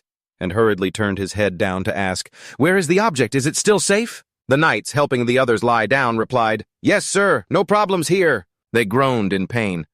Ah, my leg! The cold Patrick let out a sigh of relief. Thank heavens. He nervously looked up and saw the dragon turning back around. It's coming again! That thing is still a juvenile. Make sure you hit it this time. Everyone took aim. The others began to act again. Yes, sir! The dragon prepared to breathe fire once more. Patrick opened his mouth as wide as it could go. This is the final blow! Fire! But before he could finish shouting, someone spoke from behind him. Hey, move! Without hesitation, the person stomped hard on his head to launch himself forward. Patrick's face flushed red with anger. A blonde-haired man raised his sword. Twin slash! Camellia! The moment he finished speaking, the dragon's body was split into two pieces. That Patrick fellow, realizing who it was, excitedly called out, Lord Varys! After defeating the dragon, he landed. There were strange markings on his face. Are you trying to get yourself killed? You would have died if you hadn't dodged that, you idiot. Despite being insulted, the fat man was still ecstatic. Ah, Lord Varys, we will handle it, no problem at all. Even though that dragon was still a juvenile, you still managed to slice it in two. You are truly magnificent. Varys waved his hand dismissively and handed his sword to the man. A dragon is still a dragon. Why add that still a juvenile part? Forget it. Hurry up and clean my sword. He obediently replied, Yes, sir, as if remembering something. He gave another order. Also, clean up this mess and call for reinforcements. Patrick opened his eyes in confusion. Yes, sir. Varys turned his head to look at him. His blue eyes shone brightly. If that object is revealed, for any reason whatsoever, your head will no longer be on your neck. He stammered in reply, Yes, sir, you can rest 100% assured. Suddenly, Deus's calm voice rang out, making Varys' entire body freeze. Is this the thing you were talking about? Above them, Deus and Alex were standing on the very thing the knights had been pulling all this time. Patrick asked in a panic, Who are you? Deus ignored the fat man and kicked at the thing inside the tarp. The tarp tore, revealing the red eye of a dragon.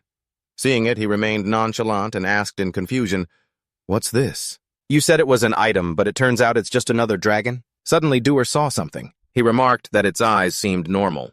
So there are normal dragons that aren't infected by parasites? He muttered. In response to the demon before him, Dewar had a realization. So that's why the little dragon was chasing us, to save its mother. Alex agreed. I believe so. His red eyes flashed, his voice filled with amusement. Aren't you people supposed to be in a truce with the dragons?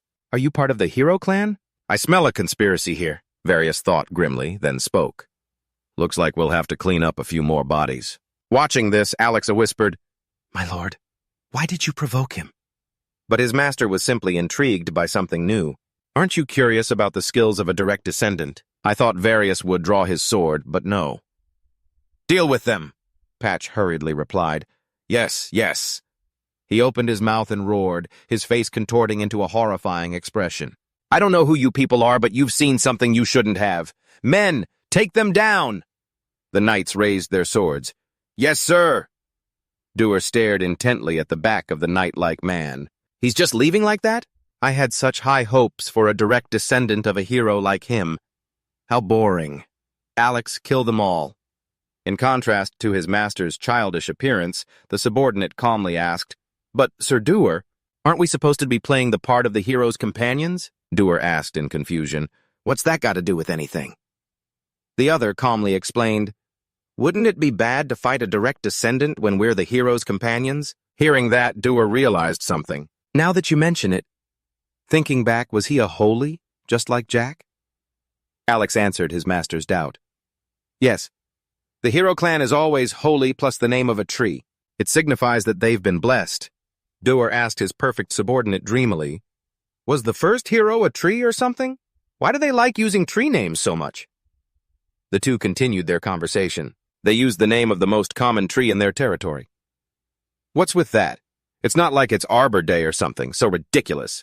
Ignored, Pat shouted in anger. Those bastards are looking down on us. What are you waiting for? Kill them! The men used charms, the cavalry used bows, and immediately various streams of power flew toward the two of them. Behind them were the two who were on the cloth earlier. They're attacking us, aren't they? Let's finish them off quickly. They might wake Jack up.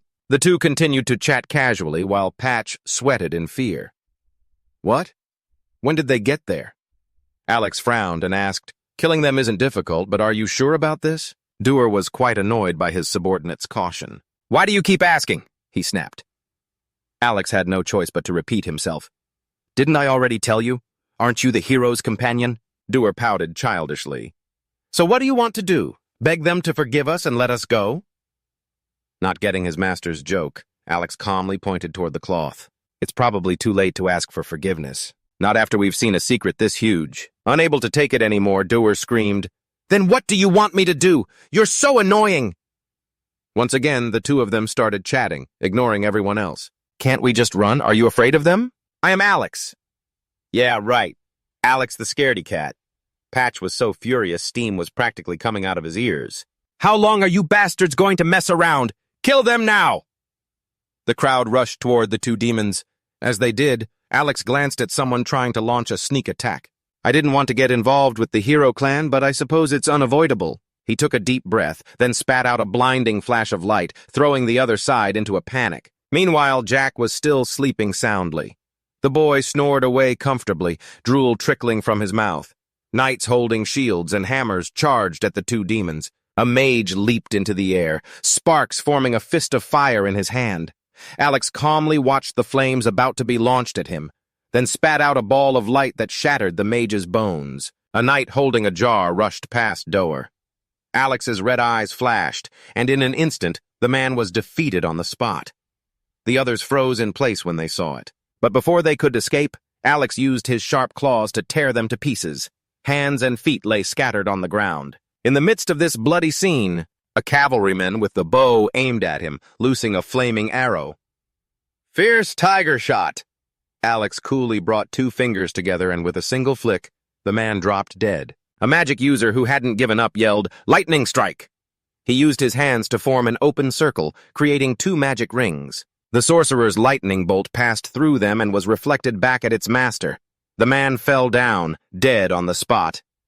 Alex licked the blood from his hand, then sighed with satisfaction as sharp black vertical slits appeared in his eyes. Killing people really is the most interesting thing to do. Watching from a distance, Patch trembled. Who are they? Once again, his fat head was stomped on. At the same time, the sword in his hand vanished. Varius suddenly appeared in mid-air. "Ninja!" Following his skill's name, Shadowless Split Attack, a powerful whirlwind erupted. A large patch of ground shattered to pieces. Varius landed, coldly staring into the smoke-filled area.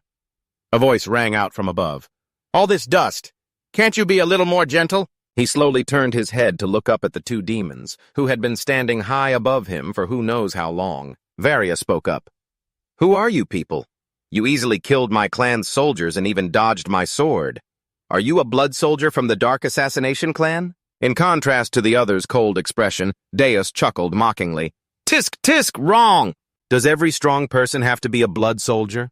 Use your brain a little." He wasn't angered and continued his questioning. "Are you dragons, then? Never mind. It doesn't matter. I just need to eliminate the witness." Seeing the man ready his stance, the corners of Deus's mouth lifted into a smirk as a crimson glow flared in his eyes. "You kill me? That's never going to happen, you fool." The moment he saw the smile on Deus's face, a light flashed within his soul. Something deep inside Varius's body had awakened. A light appeared around him. Immediately, Varius screamed as a terrifying burst of light erupted from him. Seeing this, Alex was surprised. "He's awakened?" The man continued to scream as the sheer force of his power caused chunks of earth to fly up around him. Batman, standing in the distance, shielded his eyes and cried out in shock, "Lord Varius!" He gritted his pearly white teeth, looking as if he had lost all conscious thought. Deus was rather surprised by the sudden change. "So what are you trying to show off now?" The words had barely left his mouth when Varius leaped forward. In the blink of an eye, the now berserk Varius was standing right in front of them. He let out a low growl from his throat. Deus commented, as if a father speaking to his child. "Looks like you've changed a little, huh?" Varius swung his arm back, unleashing a flurry of perfect, powerful strikes. Deus landed a short distance away and casually taunted him. "Hey, you idiot, still too slow. Hurry it up, will you? This witness is getting sleepy." Suddenly, the person beside him called out, Lord Deus?" Alex's brow furrowed slightly, but he managed a strained smile. Shouldn't we be going? He didn't understand at all and questioned irritably, but I was just starting to have a little fun. Why are you stopping me from playing too? Don't tell me you're afraid of the heroes, Alex replied instantly. Yes, I am. It's true, I am a little afraid of him. At some unknown point, one of his arms had been severed. Brilliant rays of light emanated from the stump, proof that Varius was the one who'd inflicted the wound. Deus's smile vanished. What is this? How disgusting. Suddenly, Varius lunged forward, his face inches from his, and screamed, Destroy! Deus calmly faced the blonde-haired man. You can't fool me, Alex. You could easily kill this bastard. So why are you hesitating? Just as he spoke, a terrifying flurry of slashes appeared. Shadowless fission strike! Varius's sword was already at Deus's throat, but his tone remained completely calm. I already told you, he said, a terrifying smile spreading across his face. It's impossible. You can't even touch a single hair on my head. Provoked, the mindless Varius used his other hand to summon something. Streams of golden light shot out all around, but Deus dodged them with his usual calm. Are you a blood soldier? His feet touched the ground while his opponent was burning with the desire to kill him. But Deus continued to dodge and taunt. Do I look like a blood soldier? Instantly, Varius's newly awakened power blew an entire mountain apart. A moment later, faced with this overwhelming strength, Deus let out a bored yawn and resumed his taunts. How boring. I had such high hopes, seeing as you carry the blood of the former hero. But you're nothing but a slightly faster fly. I'm too lazy to even bother killing you. All the others like you who have died by my hand were simply a bunch of useless trash. His foot pressed firmly into the ground and he was preparing to kick. A red light of annihilation flared in his eyes, but Alex, who had been silent this whole time, suddenly moved. In a flash, Varius's entire body was covered in slashes. From behind, Varius yelled, Pierce through! With his call of shadowless strike, Alex's body, which had just healed, was sliced apart once more. Deus shouted in confusion, Alex, what are you doing? He didn't answer his master. Instead, he turned and threw something at Varius. It spread across his face in an instant, and Varius's eyes returned to normal. But immediately after, Varius collapsed to the ground. Deus stuck his hands in his pockets, looking at his subordinate. You knocked him out instead of killing him? What's with you? You kept avoiding him, whining about being afraid of him, and now you stand in my way to save him? Deus's expression was as petulant as a child's. Explain yourself! Give me a reason right now! He waited for the other to finish his tirade. Only then did Alex slowly speak. Forgive me, my lord. My concern isn't with this young hero. It's the will of the inhabitants of this world. Deus's eyes narrowed. Will? Isn't causing chaos, destruction, and slaughter your entire specialty in this world? He replied quietly, That's only achievable on a small scale. Rumor has it that if the Lord merely stands on this land, this entire world will tremble, and they will keep coming like an endless swarm of cockroaches. Even a baby in a cradle would crawl over with a knife. Humans are a bunch like that. In contrast to his servant's caution, the master couldn't care less about such things. Let as many of those cockroaches come as they like. I'll just burn them all at once. I've been thinking about this for a long time, but I still haven't figured anything out. How could this weak bunch possibly defeat me? It's just too absurd. When the person beside him didn't say anything, he looked up in confusion, only to see Alex's forced smile. Instantly, he seemed to understand something. His expression was now filled with coldness. So there's something else. Something I don't know yet. Alex's silence was his answer. He asked again, And I'll only find that out in another 25 years? With a strained expression, he finally replied, Yes. He spat out questions that sounded more like statements. You won't tell me even if I ask, will you? At best. And it will just be some nonsense about the will of the world or something, right? The atmosphere around them turned grim. You've guessed correctly. So let's go back now. Ignoring his request, Doe said with a smirk, So what if I kill this bastard right here? What would happen? This will that you fear. You've made me quite interested in defeating it. Will a god descend to earth or something? Despite his master's change in demeanor, Alex remained calm. I don't know either, but I do know one thing for certain. He thought he would state some profound reason, but unexpectedly it was that your dream of becoming a member of the hero's party and living the life of the world's top 2% will become meaningless because you'll have to annihilate every hero in the world. and destroy it to end everything. Forget about being a demon king. You'll be the most exemplary demon king in history." His expression was now incredibly sinister. "Attacking the humans before the hero rises? That might be a good idea, don't you think?" Alex raised his foot, about to stomp on Varius's head while pretending to say, "That's right. I'll handle him myself. My lord can rest now." Do shouted in panic. "No!" He broke out in a sweat, stopping his servant's action. "Alex, can't you take a joke? I was just kidding. Demon kings and wars have nothing to do with me anymore. So there's no need for me to get my hands dirty, Are we just going to leave him like this? I just need to dispose of him and everything will be over." "Ah, right. Hurry up and open the gate." A moment later, a magic portal appeared. Seeing the person behind him wasn't moving, he asked in confusion, "Aren't you coming?" Alex then gave his reason for not going. "I will follow you as soon as I clean up our traces here. Please go ahead and rest, my lord." Doe, acting like a superior worried about his subordinate, asked, "Your hand? Is it okay?" He hurriedly pushed him towards the magic portal. "These wounds will heal instantly when I return to the underworld. Don't worry and please go back first." Duh, not convinced, asked again just to be sure. "Really? Be quick, okay?" He bowed his head obediently. "Have a safe trip." The magic portal closed. On the patch of land, only 2 people remained. Alex, who had just been smiling and bidding his master farewell, now lunged towards Varius, his face twisted, looking absolutely terrifying. He stuck out his tongue, his breath filled with rage. "You damn brat, you dare strike me, one of the 7 counts of the demon world. With that filthy light?" Something sharp and black poured from his eyes. "With my own hands, in 25 years I will take the lives of your descendants, ending the lineage of your holy Stuartia family." Meanwhile, Jack was still sleeping peacefully under the warm moonlight. A figure appeared over him. Looking at this human's foolish appearance, Doe couldn't help but chuckle. He must have been exhausted, passing out in the middle of this cold. Over on the hill, the flames were still burning. Lost in thought for a moment, he curiously asked himself, what on earth is going to happen in 25 years anyway? All these rules and complications are so annoying. Just you wait. The day 25 years from now will never come, but why are those dragons so messy?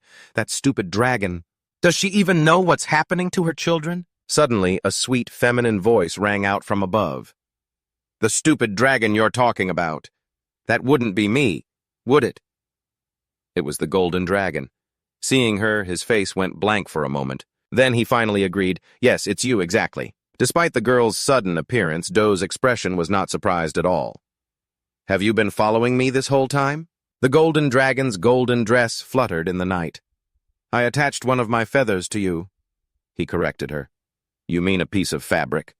He pointed behind him and said, "About that, if you want to report me, I can be your witness." Hearing that, the golden dragon burst out laughing. "You? You're making me laugh. Having a demon king like you as a witness? Hello, I'm a demon king. I stopped a hero who was trying to break the peace treaty by attacking the dragons and making humanity believe his lies." Even though she was teasing him, he remained quite calm, not at all angry. "If you're not evil," she said, "then why do you come and wreak havoc on the world once every 100 years, huh?" Hearing this, he rested his chin on his hand in thought and said, "You have a point. Why do we keep destroying the world? Why don't they just stay put and live peacefully in the demon realm?" The golden dragon's face darkened at the dense demon's clueless question. "Huh? What kind of idiotic question is that? And to think the one asking is a demon king, no less." He nonchalantly picked his nose and spoke. "You shouldn't talk so much, pea-brain. While you're standing here wasting time talking to me, your descendants are being slaughtered. They're even calling those children merchandise. I'm sure this isn't the first time they've done something like this. Why do you think they hunt dragons? To craft equipment, of course. Your bodies are incredibly valuable. They even slaughter innocent younglings. Isn't that a blatant disregard for the treaty?" Once he finished, the golden dragon slowly began to speak. "Then, can you do something for me?" He asked curiously, "What is it?" She replied at once, "Revenge. Can you help me take revenge on that filthy race that's slaughtering my children?" He looked at the humanoid dragon, thought for a moment, and then said bluntly, "Why should I do that for you? You can do it yourself." She immediately replied, "I can't. If a dragon leaves its territory and enters the human world, humans have the right to kill it. It's just like that battle of yours every century. That's a law of the world. So no matter how many of my children die, as long as humans exist in this world, I can't do a thing. Hearing something so unfair, he looked annoyed. What kind of messed up rule is that? What idiot came up with it? Suddenly, the golden dragon's eyes widened. Immediately after, his face contorted. Startled, he dropped forcefully to his knees. Blood was already dripping from his nose. I'm bleeding? What is this terrifying pressure? The golden dragon's level voice rang out. That is a rule of the world, the binding of the plane where you and I exist. He stood up, annoyed. First, they make these absurd rules, and when I call them out, they punish me for it. She stared at him in surprise. That's enough, you damn bastard! If you think you're so righteous and superior, then go make up rules in your own world and live by them. Why do you get to make rules for our world and force us to follow them without question? Faced with his tirade, she couldn't help but feel intrigued. Impressive. To withstand the punishment in a mortal body? You seem a little nuts, but you are the Demon King after all. A little blood was still on his nose, but a smile touched his lips. Watch your mouth, pea-brain. Next, the golden dragon asked a question just like Alex. So why? Why don't you want to be the Demon King? Her face lit up. You know, I'm incredibly excited. You're the first person to refuse the title of Demon King in the last 666 centuries. I bet Providence is going to have a real headache over you defying its laws. Suddenly, he cut her off. Why do you look so happy? Deep down, you've wanted to get rid of these laws for a long time too, haven't you? Her true feelings exposed, the golden dragon blushed and tried to argue. What are you talking about, you idiot? I'm just curious because you're the first person to ever dare do something like this. Right. And be wary of Providence. You might be safe for now, but... Hearing this, he scowled. They want to erase me? You think I'm afraid of their petty little tricks? If they want to try, I'll be ready for them anytime. Ignoring his anger, she spoke again. Anyway, where's my answer? Why don't you want to become the Demon King? What reason could you have to break the cycle? After 665 centuries of abandoning the role of Demon King, I'm curious what the motive is for it. Faced with the dragon's excited curiosity, he casually put his hands in his pockets. Why? It's no big deal. I don't want to be the Demon King because... Just as he was about to give his reason, he was interrupted. Alex emerged from a magic circle. Let's go, Master. I finished cleaning up that mess. He walked over and looked at her. You've been with the Golden Divine Dragon this whole time? At that moment, she was furious at being interrupted. Couldn't you have come earlier or later? Why did you have to show up right at the most important part, huh? Out of courtesy, Alex began to greet her. Are you well? Esteemed Divine Dragon But he immediately cut in. Enough talking, open a portal home, now. The Master's priorities come first. Yes, I understand. The Golden Dragon didn't give up, demanding an answer. Hey, just tell me before you go. Tell me why. Deuce uttered a sentence as if he were breaking the fourth wall. I'll be crucified if I keep insisting on talking to you. So let's save this for another time. Her face darkened. What the hell are you talking about? He waved his hand dismissively. Go on, get out of here. Hurry up. A moment later, she called out, Hey, Demon King, if you can't get revenge for me, at least expose them. Let them know how many heroes participated in this incident. How many innocent children were brutally murdered. Even in the human world, if they continue doing this, they'll be violating the treaty, and there are organizations and other races that hate humans who will also step in to deal with them. Suddenly, Deus held up 3 fingers. Triple the price, he said with a smile while lying next to Jack. Because your case this time is quite difficult. So I have to charge 3 times my usual fee? She was startled and shouted, What? Then she cursed, You damn demon! You truly are a treacherous bastard. He turned his head back towards Jack. Well, I am a demon after all.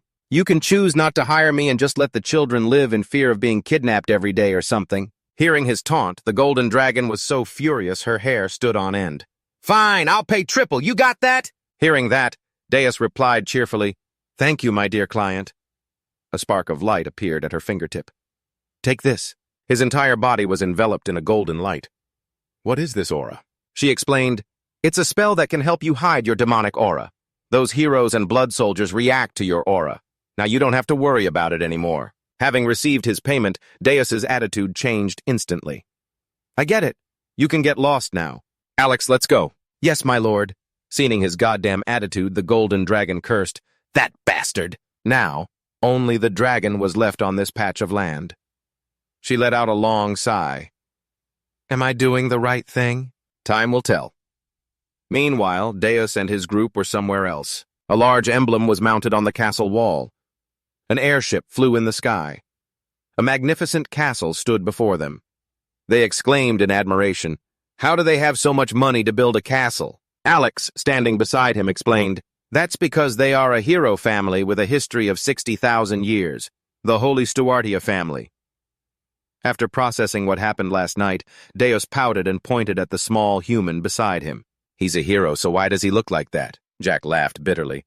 "My apologies, my lord, for looking like this." He had to advise his childish master, "You shouldn't say things like that right in front of people." The other party didn't understand and asked back, "Why?"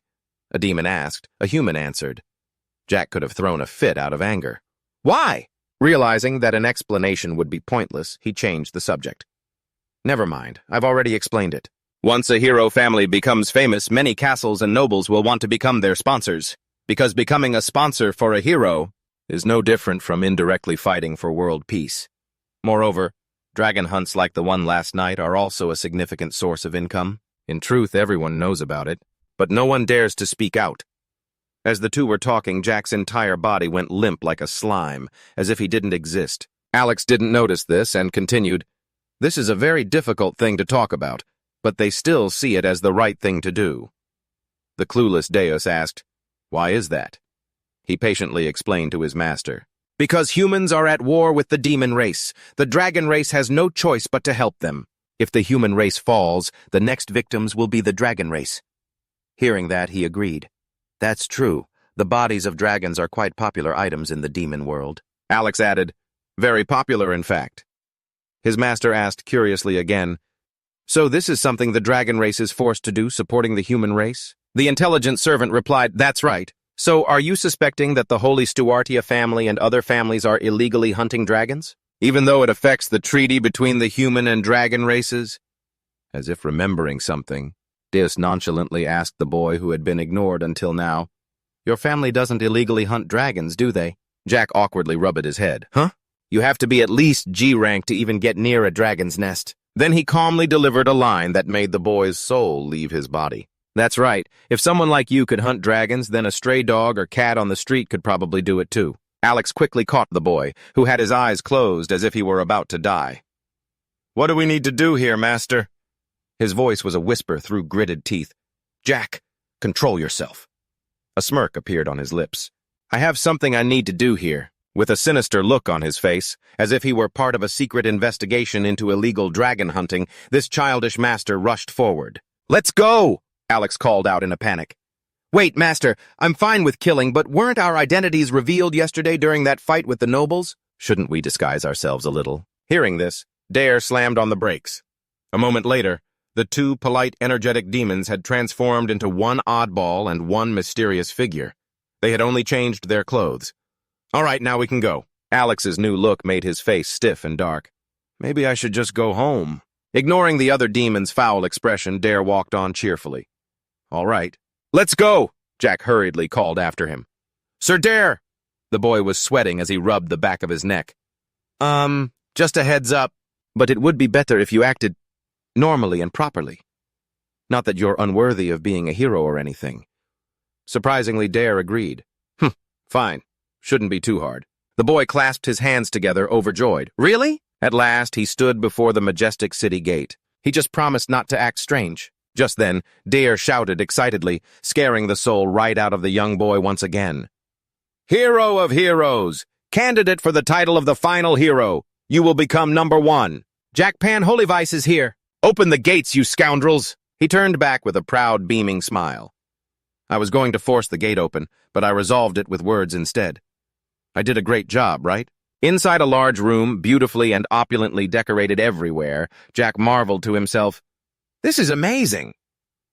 Suddenly, a glint of light caught his eye. On the wall was a painting of a majestic man planting a flag in a dragon's head.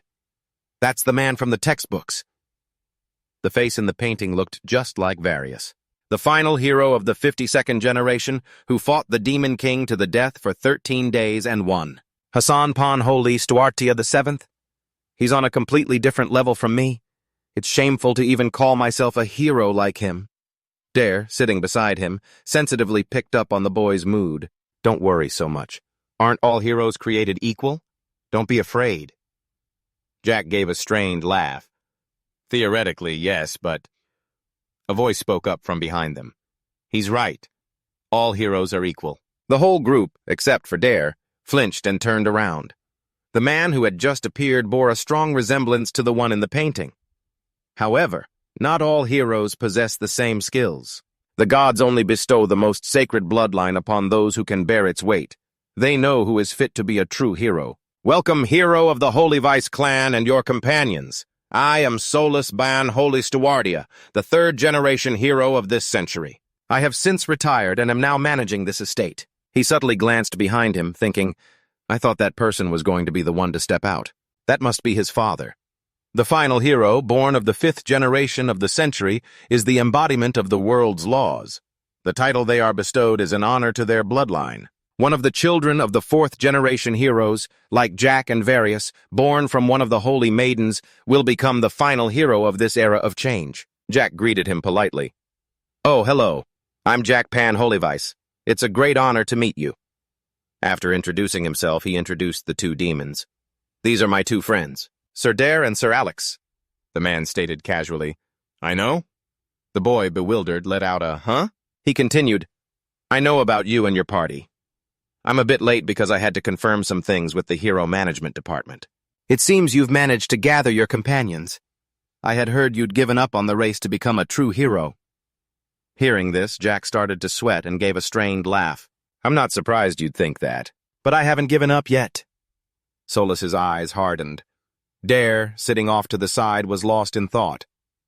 A wealthy merchant paying his way into the party of a hero from the clan, a fallen hero. A shallow, common tale for the fame seekers of this age. His friendly demeanor was gone.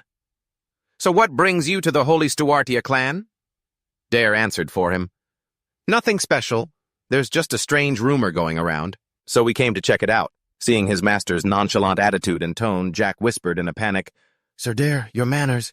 Your manners. The man before them began to radiate a murderous aura. Your tone doesn't quite suit your position. Dare remained unfazed, ignoring the man's anger.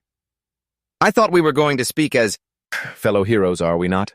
Or perhaps you wish to be treated like a high and mighty noble, despite no longer holding any official title. Jack's face went pale as he began to sob and beg, Sir Dare, please stop! Just when it seemed Solus would strike the impertinent demon before him, he burst out laughing. His expression softened completely. You're certainly direct. I was once just like you, unaware of my own place. Acting on my own whims, looking down on everyone as if I could defeat the Demon King all by myself. But you should be careful. In any age, there is always a higher mountain than the one you're on. Jack felt the veiled threat and replied in fear, Of course, sir. Everyone knows the famous Lord Solus, a D-rank hero, but getting back to the matter at hand... Ahem. Solus poses a question to the companion of this young hero. What is this rumor you speak of? Deus recalled the rumor. The rumor I heard is that you people have high-quality materials here, and some of them are what we're looking for. Solus chuckled and said, You may have money, but I'm not so sure you have enough for what you're truly seeking. We of the Holy Stewardia family only deal in top-tier, high-quality materials. For instance, black stone, the hide of a red salamander, or the monocore of the Lich King from the Horan War, or items like the heart of a white-headed giant from the Hoga mountain range. He thought to himself, how about that, little fellow? Scared yet? Contrary to his expectations, Deus casually replied, I have no need for such petty items. Hearing this, Solus was taken aback. Ah. A smirk appeared on Deus's face. I heard you have something of an even higher grade than a giant's heart. As the tables turned, Solus started to sweat. There's only one thing higher grade than a giant's heart, and that's a dragon. As Deus threw a pouch of money down, he began to negotiate. It's true our hero is still a novice, so he needs an item to bolster his strength. Inside the pouch were sharp, brilliantly red stones. We're looking to forge a suit of armor from dragon parts. Seeing the item on the table, the renowned Solus was stunned. This is a blood-crimson lava stone from the demon realm. How did he get his hands on such a rare item? Blood-crimson lava stone is a common type of stone found in the volcanic regions of the demon realm. He stammered, Don't you know? Dragons and humans are currently under a peace treaty. Hunting dragons for their parts is a violation of both the law and that treaty. We of the Holistiatia family do not take part in such illegal activities. Instead, I have other items that are equally rare. What do you say? Why don't you make a suit of armor from those items instead? He suddenly turned his head. Let's go, Alex. It seems this place doesn't have what we need. Though he was speaking to Alex, his eyes remained fixed on Solus. But I wonder, whose soldiers were those I saw transporting a dragon by airship? I definitely saw the crest of the Holistiatia family on that airship. His expression turning grave, he slowly asked, You saw something, didn't you? Seeing the man's expression change, Deus chuckled. It's just that we're rushing to enter the hero competition. We're rookies with a late start, you see. We ended up learning some unexpected things just from rushing all over the place, looking for items to try and catch up, and ultimately saw something out there we weren't supposed to. Solus's expression remained unchanged. Is that so? How unfortunate. You really should have been more careful. Not backing down, Deus retorted. It can take a long time to build a tower, but a single mistake is all it takes for it to come crashing down. We're new here, so we don't yet know how everything in this kingdom works. Wouldn't it be understandable for us to make a few mistakes? Who knows? If I get into a bad mood, I might just start spreading rumors that the old hero families are monopolizing all the best resources, the laws be damned. At the very least, you ought to have something to keep this mouth shut, right? Sparks seemed to fly as they faced off. A tiny Jack carefully tried to hide. Excuse me. Suddenly, Solus regained his composure first. Very well, this time I'll be the one asking the questions. Though his tone was calm, his expression was still serious. Have you ever heard of a certain masked hero who appeared out of nowhere and defeated countless dragons? He knew immediately that Solus was talking about his boy, but Deus feigned ignorance and asked, And what about it? The corner of Solus's mouth curled into a smirk as he bluntly laid out the situation. I don't know if it's a mere coincidence, but the Doomslagon shield you're carrying is made from the materials of the blue dragon and the black dragon that the masked hero defeated. Hearing this, Deus's eyes narrowed. How did he recognize the Doomslagon? He chuckled in response. I'm familiar with every item of rare grade and above. Judging by its color and shape, that is without a doubt an S-grade Doomslagon, especially one with scales from a blue and a black dragon. I've never seen a Doomslagon like it in the registry of this continent's treasures, which means it must have been secretly forged very recently. Alex silently praised him. His observation skills aren't half bad. Solus continued, Your name is Deus, isn't it? It seems you're the one leading this group, not that young hero. So I'll say this to you. I don't know what your connection to the masked hero is, but if you happen to meet him, please pass this message on for me. Because he has slain so many dragons, the primary source of income and materials for some very powerful people has been affected. Deus said nothing. Seeing his lack of reaction, Solus continued with words that could make one's blood run cold. Therefore, some high-ranking members in the major guilds, the ones deeply involved in this business, will soon take action against the masked hero and everyone associated with him. The frail boy screamed internally, This is terrifying! He still wasn't finished. A treasure like the Doomslagon should not fall into the hands of a declining F-rank family. The quantity of legendary items must be tightly controlled. Whether it's equipment or people, it's all the same, because rarity is the very value that makes an item's name. Solus slowly stood up. Besides, we have no idea where you've heard those ridiculous rumors, but a prestigious family like ours would never engage in illegal transactions like dragon parts. His eyes lit up. If you need low-grade materials for small items that are suitable for your hero, you can come back here anytime. I have some business to attend to, newbie. Farewell. With that, he slowly walked out the door, Solus's gleeful laughter still echoing. Deo turned and asked, Are all heroes like that? He continued, I know this sounds a bit strange coming from me, but is that guy an idiot? Jack whispered, Yeah. Deo looked away, then spoke up. So, in short, the blood clans are working together so they can hunt dragons and monopolize their materials, defeating all merchants outside their alliance to monopolize the trade of those things. From behind, Alex confirmed in a serious tone, That's exactly right. The most important thing for a hero is their equipment. It seems they've controlled the supply of item crafting materials, so they can also control other heroes. That must be why most families experience ups and downs, while a few families with wealthy merchants have remained steadfast through the ages. It's a reasonable assumption that all the famous families are part of the Indeo organization? Jack bowed his head, his voice tinged with sadness as he spoke. Sir Solus, I really thought that you were an upright and fair person. There's no way all the heroes I admire are like that, right? Deo turned his head and said with a sarcastic laugh, Well, humanity is so corrupt. Looking back, it seems we're actually quite decent in comparison, aren't we? His words made Alex just smile without saying anything. Deo kept smiling and added, It's not surprising they've won. A whole 665 times against them, is it? Alex broke out in a cold sweat but still didn't reply. A second later, Deo cheerfully threw an arm around Jack's shoulder. Anyway, congratulations, you've achieved your goal. He didn't understand and just let out a huh? Deus winked and continued, You didn't hear? The higher-ups of that organization want to pursue and find the masked hero. Hearing that, Jack paled, grabbing his face with both hands and shouting in panic, That's right!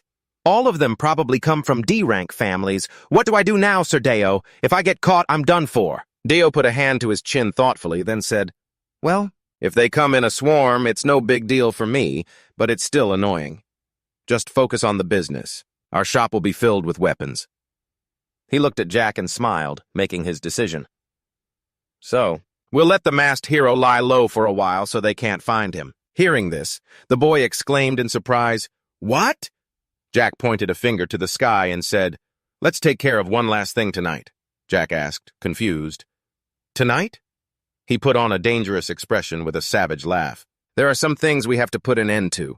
The corrupt noble family, Holy Stewardia, and the dragon poaching gang. We'll tear them to pieces. Night had fallen. The moon was high, round and bright against the sky. Suddenly, Deo saw something and exclaimed, Oh! He continued walking and said, The Holy Stewardia family even has a lake in this castle. I'm so jealous. Suddenly, Jack shyly raised his hand and called out, Sir Deo? Dressed as the masked hero, he said, I have a small question. He immediately asked back, What is it?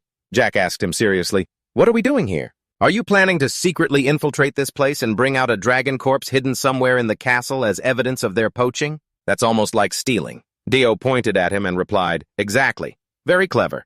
Then Jack happily raised his hand high again, making him ask in confusion, What is it now? The boy added, Considering we're sneaking into the castle.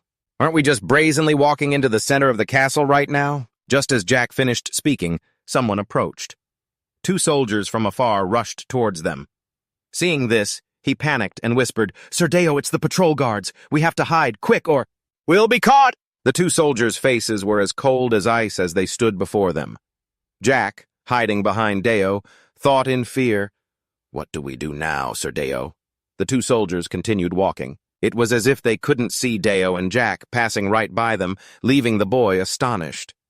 Jack watched the 2 soldiers' figures recede into the distance, then turned his head back and said with a smile, So you already used an invisibility spell. Deo walked forward and raised a finger, replying, Exactly. Jack's face couldn't hide his look of pride. He ran after him, calling out, Wait for me, he urged. Hurry up! Approaching the magnificent and splendid castle, Jack's eyes widened, looking left and right. Every corner of the castle was filled with dazzling luxury. He hurriedly ran after him, panting with every breath. Jack asked, Sir Deo, it seems they aren't actually keeping any dragons here. What do we do? He asked quietly. Really? Jack continued. Now that I think about it, where did Sir Alex go? I haven't seen him this whole time. Deo replied, He went ahead to get to work. Ah, I see, he replied. Suddenly, Du called out, surprising Jack. Hey, you good for nothing? Has your clan ever lived this well? He scratched his head sheepishly. That's an old story, practically a legend now. I doubt we ever have. From what my grandfather remembers, we've always been this poor. Jack chuckled and replied, I guess so. Both my grandfather and my father were low-rank heroes. Ranks? The man asked. Do you guys take a test or something? It is a test, Jack said. But the first step is to graduate from the Hero Academy. Hearing his words, I asked in surprise, You really have an entire academy for that? Yes, he replied. I'm determined to have my younger siblings study there. I pressed on. It must be expensive. Jack hesitated. Yes, the people in hero management are all shrewd businessmen. They sell people's futures, making you all dependent on them. Hearing that, Do burst out laughing. Suddenly, he stopped in his tracks and called out again. "Hey, good for nothing," Jack replied with a bright smile. "Yes?" Do lowered his voice. "You realize what? What we're doing right now is far from heroic, don't you? Sneaking into a hero clan to steal information and expose them. Are you really okay with that? Even though you're a hero just like they are. Even if there are some slight differences." His words made Jack fall silent. A moment later, Jack spoke. "I know it's a crime." The man turned to listen as Jack continued. "However, I've realized a few things after meeting Sir Solus." A smile spread across his face as he continued, "And that is that you, Sir Do, are a truly just man. We may be thieves right now, but in reality we're hunting criminals who are trying to monopolize materials vital to all heroes. Isn't that right? At first I was very surprised by your actions, but now I understand. You already knew Sir Solus's true nature. That's why you deliberately acted that way. To make him reveal his true feelings, right?" Hearing this, Do looked embarrassed and scratched his face, his mouth agape. "I didn't think that far ahead. But you can think whatever you want." Do heard him call out and turned to see Jack's happy face. "Sir Do you remember what you told me when we first met? This is an opportunity." He held out his hand. To be honest, although I could never say it, I had pretty much given up on becoming a hero. Looking at his scarred hand. "How could someone like me ever become a hero?" He smiled happily. "Even though this isn't the ideal situation I dreamed of, I even got to meet a D-rank hero. It's something I never even imagined. And getting a good shield is all thanks to you, Sir Do. I'm well aware that I'm just a nobody. I haven't done anything to deserve all this." "Stealing?" Do asked. With a confident voice, Jack replied, "All I care about is my siblings growing up well. I want to make sure that, at the very least, those kids won't be called failures." His eyes filled with determination. "I swear I won't let anyone inherit this goddamned poverty. I will definitely raise them to be heroes." Do's eyes grew cold. "Even though they won't be on the front lines in the 666th war against the Demon King in 25 years, but at least they'll be able to join the fight as rear support." A beautiful picture hung on the wall. "Then I'll be able to hang up a picture. Of my own siblings fighting gallantly, like that painting we saw in Sir Solus's room, and it will be passed down from generation to generation as a family heirloom." He began to narrate. "The Holibic clan participated in the 666th war against the Demon King in a support role. And so the Hollywood clan contributed to the defeat of the Demon King for the 666th time. And they lived happily ever after, forever." Do asked him, "And what about you?" He said scornfully, "What you want to do since you were born, who you want to become, how you want to live. Don't you have any thoughts like that for yourself? If you sacrifice your one and only life for your family and lineage, will you really be satisfied with just that?" He clenched his fists, his voice strong and determined. "That is all I want. I will end the Holibic family's poverty with these very hands. And to do that, I would even make a deal with the devil." Do grinned, his expression full of confidence. "It seems I chose the right person after all. All right then, let's just see what kind of ending awaits us at the very bottom of hell." "Alex!" Do called out. "Alex!" Alex replied from atop a nearby lamp. "Yes, master." "Ah, Sir Alex!" he exclaimed. "I've found it," Alex announced with a sinister grin. "Let's go, to these scumbags' secret room." Standing atop a high lamppost, Alex respectfully urged, "Master, let us be on our way." Instantly, Do broke into an excited grin and asked again, "You found it?" Holding the book, Alex continued gleefully, "Yes, and—" Then he looked intently at the book in his hands, his voice turning serious. "I've also found a list of the organization's members. Without a moment's hesitation, Alex began to loudly and meticulously read each name. Frankly, a prayer for mercy would have been easier on the ears. He grinned, pleased with himself, and clicked his tongue in satisfaction. These 76 families are no small matter. They are all clans with long histories and high prestige." Hearing this, Jack became wary. "There are so many families I've seen in the textbooks. The hero course books. How can this be?" Seeing this, Do remained completely unfazed and asked coldly, "So where are they hiding the dragons?" Alex immediately answered with conviction, "You guessed right, master. They're right under the water." This is just too incredible. Jack jumped in fright, finding it hard to believe. "Under the water? Very quickly, Do gave the order in a loud voice. Then let's begin. With the decision made, Alex agreed in an instant. Yes, Sir Do. Just like that, he effortlessly cast a spell, creating bubbles to envelop Do's and Jack's heads. Without any hesitation, Alex suddenly pushed off the ground and shot forward. Watching Alex and Do plunge into the water without a shred of fear, Jack was momentarily startled and panicked. He flusteredly failed to call out, "Wait for me, Sir Do!" The moment the thought passed, Jack's cheeks flushed red with embarrassment. It took him a while to finally muster the courage to make a decision. He suddenly leaped into the water. In a flash, Jack was submerged in the pitch-black depths. He grew anxious, quickly puffing up his cheeks and holding his breath. But in the very next second, Jack was thrilled and astonished to realize he could breathe. Is this because of the air bubble? Instantly, Jack was jolted by the sight before him. Countless giant dragons were bound in agony in the depths of the lake. They stared wide-eyed in pain. They glared at them with resentment. Faced with this scene, Jack recoiled, trembling in fear. In contrast, Do and Alex remained strangely calm. Holding the book, Alex read on in a somber voice. According to the report, they took their scales, healed them, and then took their scales again. Because someone is healing them, this process just keeps repeating. He remarked with a hint of dark wonder, "It's like a dragon scale factory." At this point, Alex's eyes widened and he rasped, "The oldest one," he declared with absolute certainty, "has had its scales stripped for 235 years. As if understanding Alex's words, the dragon suddenly stirred. Witnessing the whole scene, Jack, still in disbelief, questioned, "How? How could that be possible?" But Do paid it no mind and continued his questioning.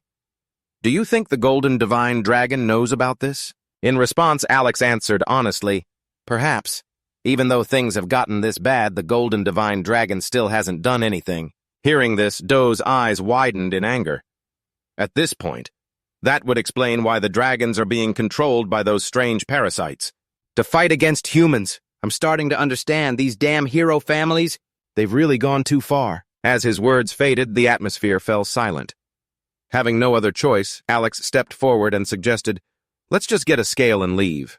Seeing this, Do replied with resignation, "All right." Instantly, Alex revealed a set of long, sharp claws. He focused his power and aimed directly at one of the dragons. In the blink of an eye, a dragon scale was cleanly plucked out. Alex immediately turned his back, urging, "Let's go." Just then, Do suddenly spoke up.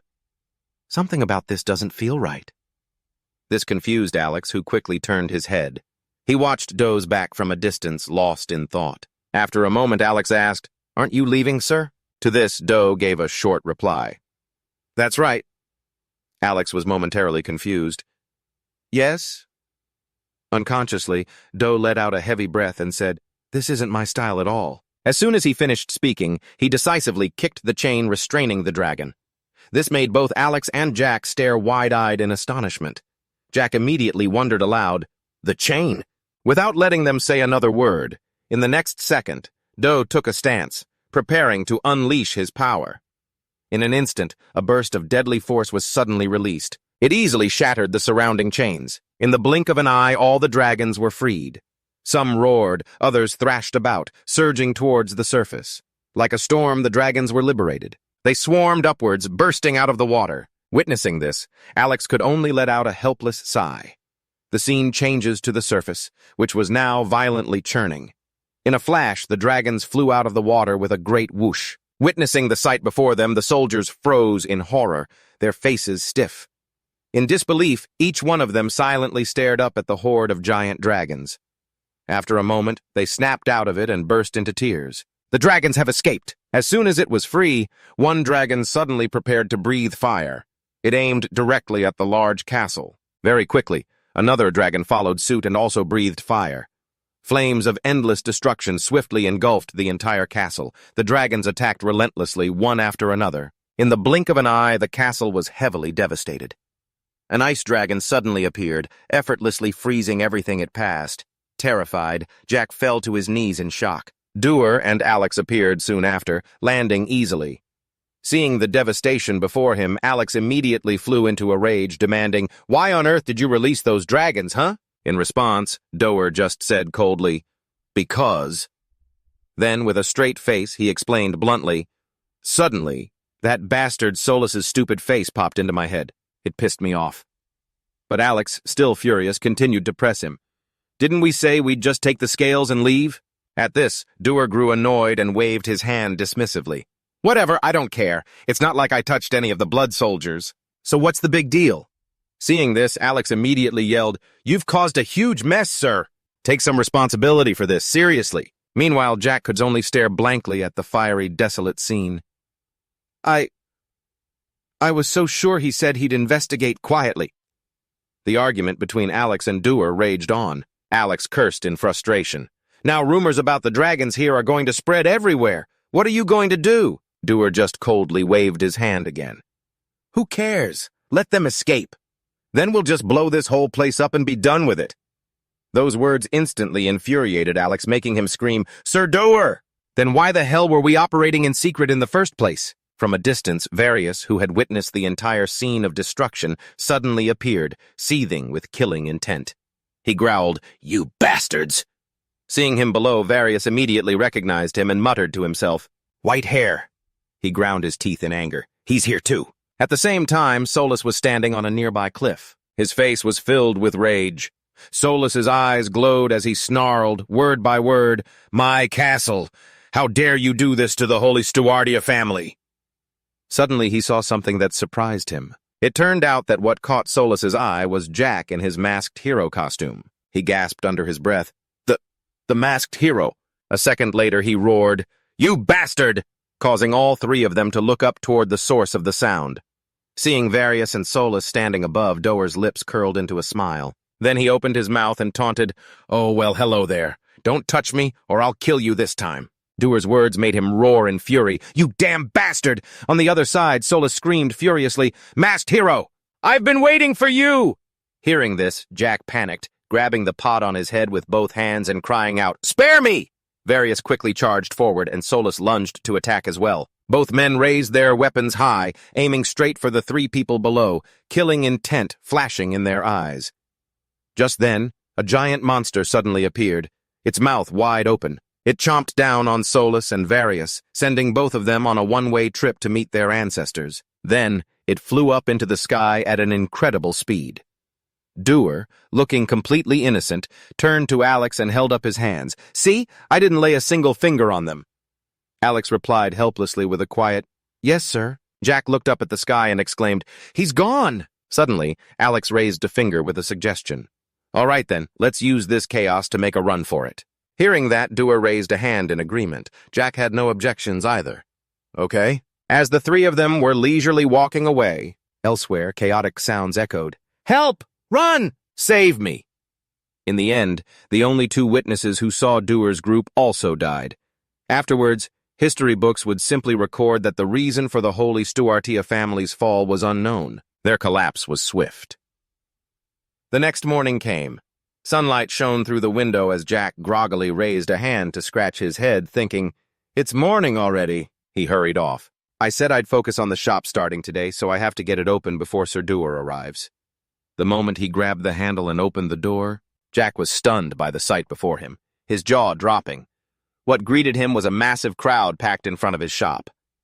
Is this the weapon shop with weapons forged by a dragon's breath? I told you the best restaurants are always out in the countryside. Someone shouted impatiently, Hey, someone go wake up the owner. When is this place gonna open? Hey, no pushing. Don't cut in line. What's your hero rank anyway? Oh, it's open. A man frowned and asked loudly, What took so long, huh? A blonde girl behind him exclaimed excitedly, It's open, let's go in quick. A bald man behind her yelled, I've been waiting here since dawn. Seeing such a large crowd, Jack beamed and welcomed his customers. Ah, hello. Welcome to Devil's Weapon Shop. A man holding 2 swords turned and asked, How much for these 2 swords? Jack replied, That'll be 7 gold and 87 silver in total. Another customer held up a weapon to buy it. I'll take this one. Jack immediately gave the price. This one is 2 gold and 13 silver. The shop was packed with customers, and the constant chatter created an incredibly bustling scene. Wow, look at this. The color is a little different, isn't it? I've never seen a dagger in this style before. Where are the shields? A customer asked. Hey kid, how much for this? Jack answered, That's 8 gold and 7 silver. Thank you, sir. Just then, Alex approached some female mages and spoke. That magic wand truly matches the color of your cloak, milady. He took advantage of his handsome looks, flashing a captivating smile that looked like it came straight out of a painting, and said slowly, "We're currently having a buy two, get one free promotion. Would you like me to wrap that up for you?" Seeing this, the mages stiffly agreed, standing above and looking down as Jack and Alex served the customers. He spoke up, assessing the situation. Well, business seems to be good. Suddenly, Doe sighed in boredom. He leaned against the railing, thinking to himself, I thought I'd be excited about humanity's love for making money, but this is even less interesting than I expected. Then he called out, "Jack!" causing the boy, who was in the middle of a sale, to look up. Doe gestured behind him and said, "I'm going upstairs to sleep." Jack replied cheerfully, "Ah, sure." Doe gently opened the door to his room. This incredibly luxurious room on the second floor of the shop belonged to Doe. He walked over to the bed. Then he let himself fall onto it. With a comfortable expression, he said, "Ah, so soft." He yawned widely and added, "Getting rich is nothing special. Sleeping is still the best." Doe gradually drifted off to sleep. Just then a voice echoed, "Ghost, demigod, mother of dragons." The voice woke him up. Beside his bed, the figure of a blonde girl had appeared. It turned out the girl was the Golden Dragon. Seeing her, Doe asked, "You're here?" The Golden Dragon replied softly, "Mm-hmm." She looked at him with a slight smile and added, "You're always sleeping, aren't you? It must be nice to be so carefree." Doe's lips curved into a smirk as he said, "You saw everything that happened yesterday with Holisteria, didn't you? The list of families involved is on the table. Take it." The Golden Dragon glanced at the list on the table and added, "I saw everything, from beginning to end. It's clear they have violated the peace treaty between our two races." Suddenly, Doe's eyes began to glow as he asked, "So, are we starting a war with humanity now?" The Golden Dragon asked him back, "For whose benefit?" Doe lazily rolled over and replied, "I don't care as long as I get paid." She replied in agreement, "I will pay you." Doe's eyes flicked over to her. "This isn't something that can be finished in a year or two. You know that." Her words made the Golden Dragon fall silent. Doe continued, "Maintaining a peace treaty is difficult. You know that, don't you? So, when you were in the Holisteria family and found out the truth, you must have been furious, right? As the god of the dragon race, yet you didn't intervene. That's why you came to us to solve the problem. Isn't that right?" At this, she spoke up, "Not exactly." The Golden Dragon said gravely, "The hero families spread a poisonous mycelium to make the dragons attack humans. That was their excuse to attack. That's the reason dragons are attacking humans and are being hunted to extinction." He asked, "And what is the dragon's way of fighting back?" She scowled and said, "We have our pride.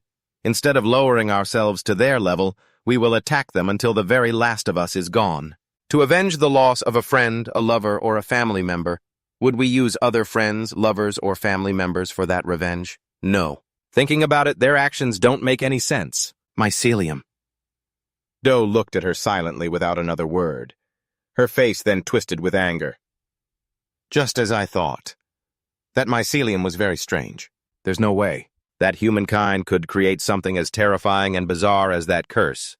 Who put such a filthy weapon into the hands of the hero families? Someone is exploiting the anger of my children and the hero families for their own gain." Doe angrily grabbed the Golden Dragon by her clothes and raised his voice. "Hey, everyone knows the little dragon whelps in your clan love to go out and cause trouble. Besides their parents, who in the world would believe they were framed? You dragons are only good for causing trouble on this continent." He glared at her with sharp eyes and continued, what's her name? Just call them back here. Give each of them a good thrashing and the problem's solved. Stop bothering everyone else." The Golden Dragon hesitated, replying, "But at this moment..." Doe furiously ruffled his hair. I'm crawling back into my egg. Rules, regulations. Why do you people always have to complicate things? Do you have some kind of complexity disease? Don't you get a headache from living under a system all the time? Just break the rules and live in peace. Look at me. I live so freely and comfortably. No one can do a thing to me." Suddenly, the Golden Dragon let out a soft laugh. She smiled brightly. "A demon king is telling me to live my days peacefully? You're terrible." As soon as she finished, he became flustered, his cheeks flushing red. He then buried his face in a pillow, ignoring the golden dragon who was standing there laughing. "Leave me alone!" Do squeezed his eyes shut, his lips still whispering. "Why don't you people use your brains a little? Just gather a horde and attack the humans. There's no way you'd lose." Hearing that, she immediately replied, making him pause for a second. "We can't." A brilliant light emanated from the golden dragon. She stated seriously, "It's all because of humanity's bloodline. We cannot defeat them." Unexpectedly, Do also flashed a strange smile and said, "And why is that? Why do you and Alex both get so vague whenever the topic of bloodlines comes up?" As soon as he finished, the golden dragon quickly replied, "You have never witnessed that day. Right now, they're nothing more than small fry soldiers and minor generals.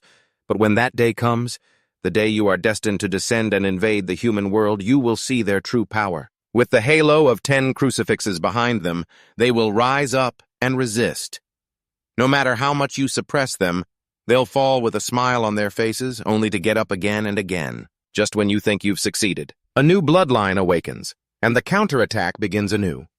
It's like moths drawn to the flame that is the Demon King. The real problem is that there are just so many of those moths, you'll even grow to fear them, to fear their courage. Humanity's belief in the final hero will be the great enemy you'll have to face in another 25 years. At that time, you won't be fighting people.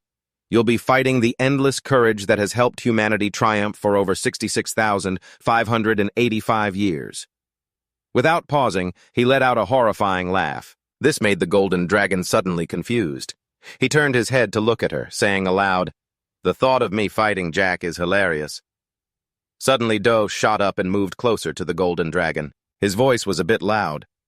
"But wait, why don't I just kill the 3rd and 4th generations too? The final hero will be born in the 100th year, right? If we attack now and kill the 3rd generation, the final hero won't be able to appear and we'll win. Or we could just wait another 35 years until the final hero dies of old age. That would work too. Why does it have to be exactly 100 years? What an idiot." At this, she looked at Do with a sharp gaze. "Why are you asking me? You're the Demon King, aren't you? You should be the one with the right to decide." Hearing this, he replied without hesitation, "No, I don't know anything.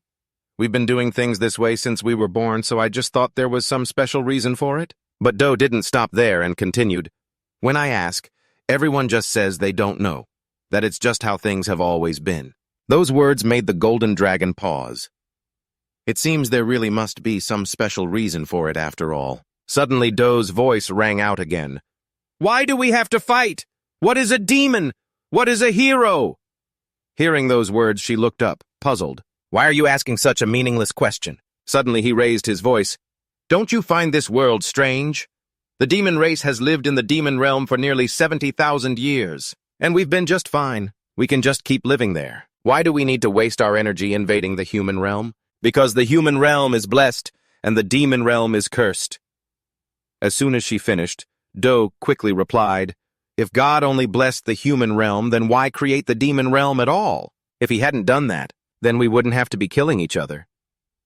Suddenly she seemed to realize something and pondered, "Now that you mention it, but I'm sure he had his reasons." As soon as she said that, he hurriedly asked, "What reason? And what is a god, anyway?" In a flash, the golden dragon looked at him cheerfully. "What do you mean? A god is an entity with absolute power who created everything." Before she could finish, Do raised his voice. "Then why does he let us kill each other?" Suddenly, she grabbed him by the collar, her voice threatening. "I don't know the reason. Maybe he's having a midlife crisis at the age of 802, or maybe he's just crazy." As soon as he heard that, Do flopped onto the bed, shouting, "My head hurts! Am I the only one who's discovered how strange this all is?" Hearing him, she remained indifferent, her voice as light as a breeze. "Because you're a foolish demon king." Do waved his hand as if shooing the golden dragon away. I don't know. If you don't want to get hit by an idiot, then get out of here. I want to go to sleep." Suddenly, she let out a laugh. The golden dragon's sharp eyes looked at him lying on the bed. "I was feeling really down, but hearing your nonsense has cheered me up a bit. Looking at you makes me wonder what the meaning of all this is."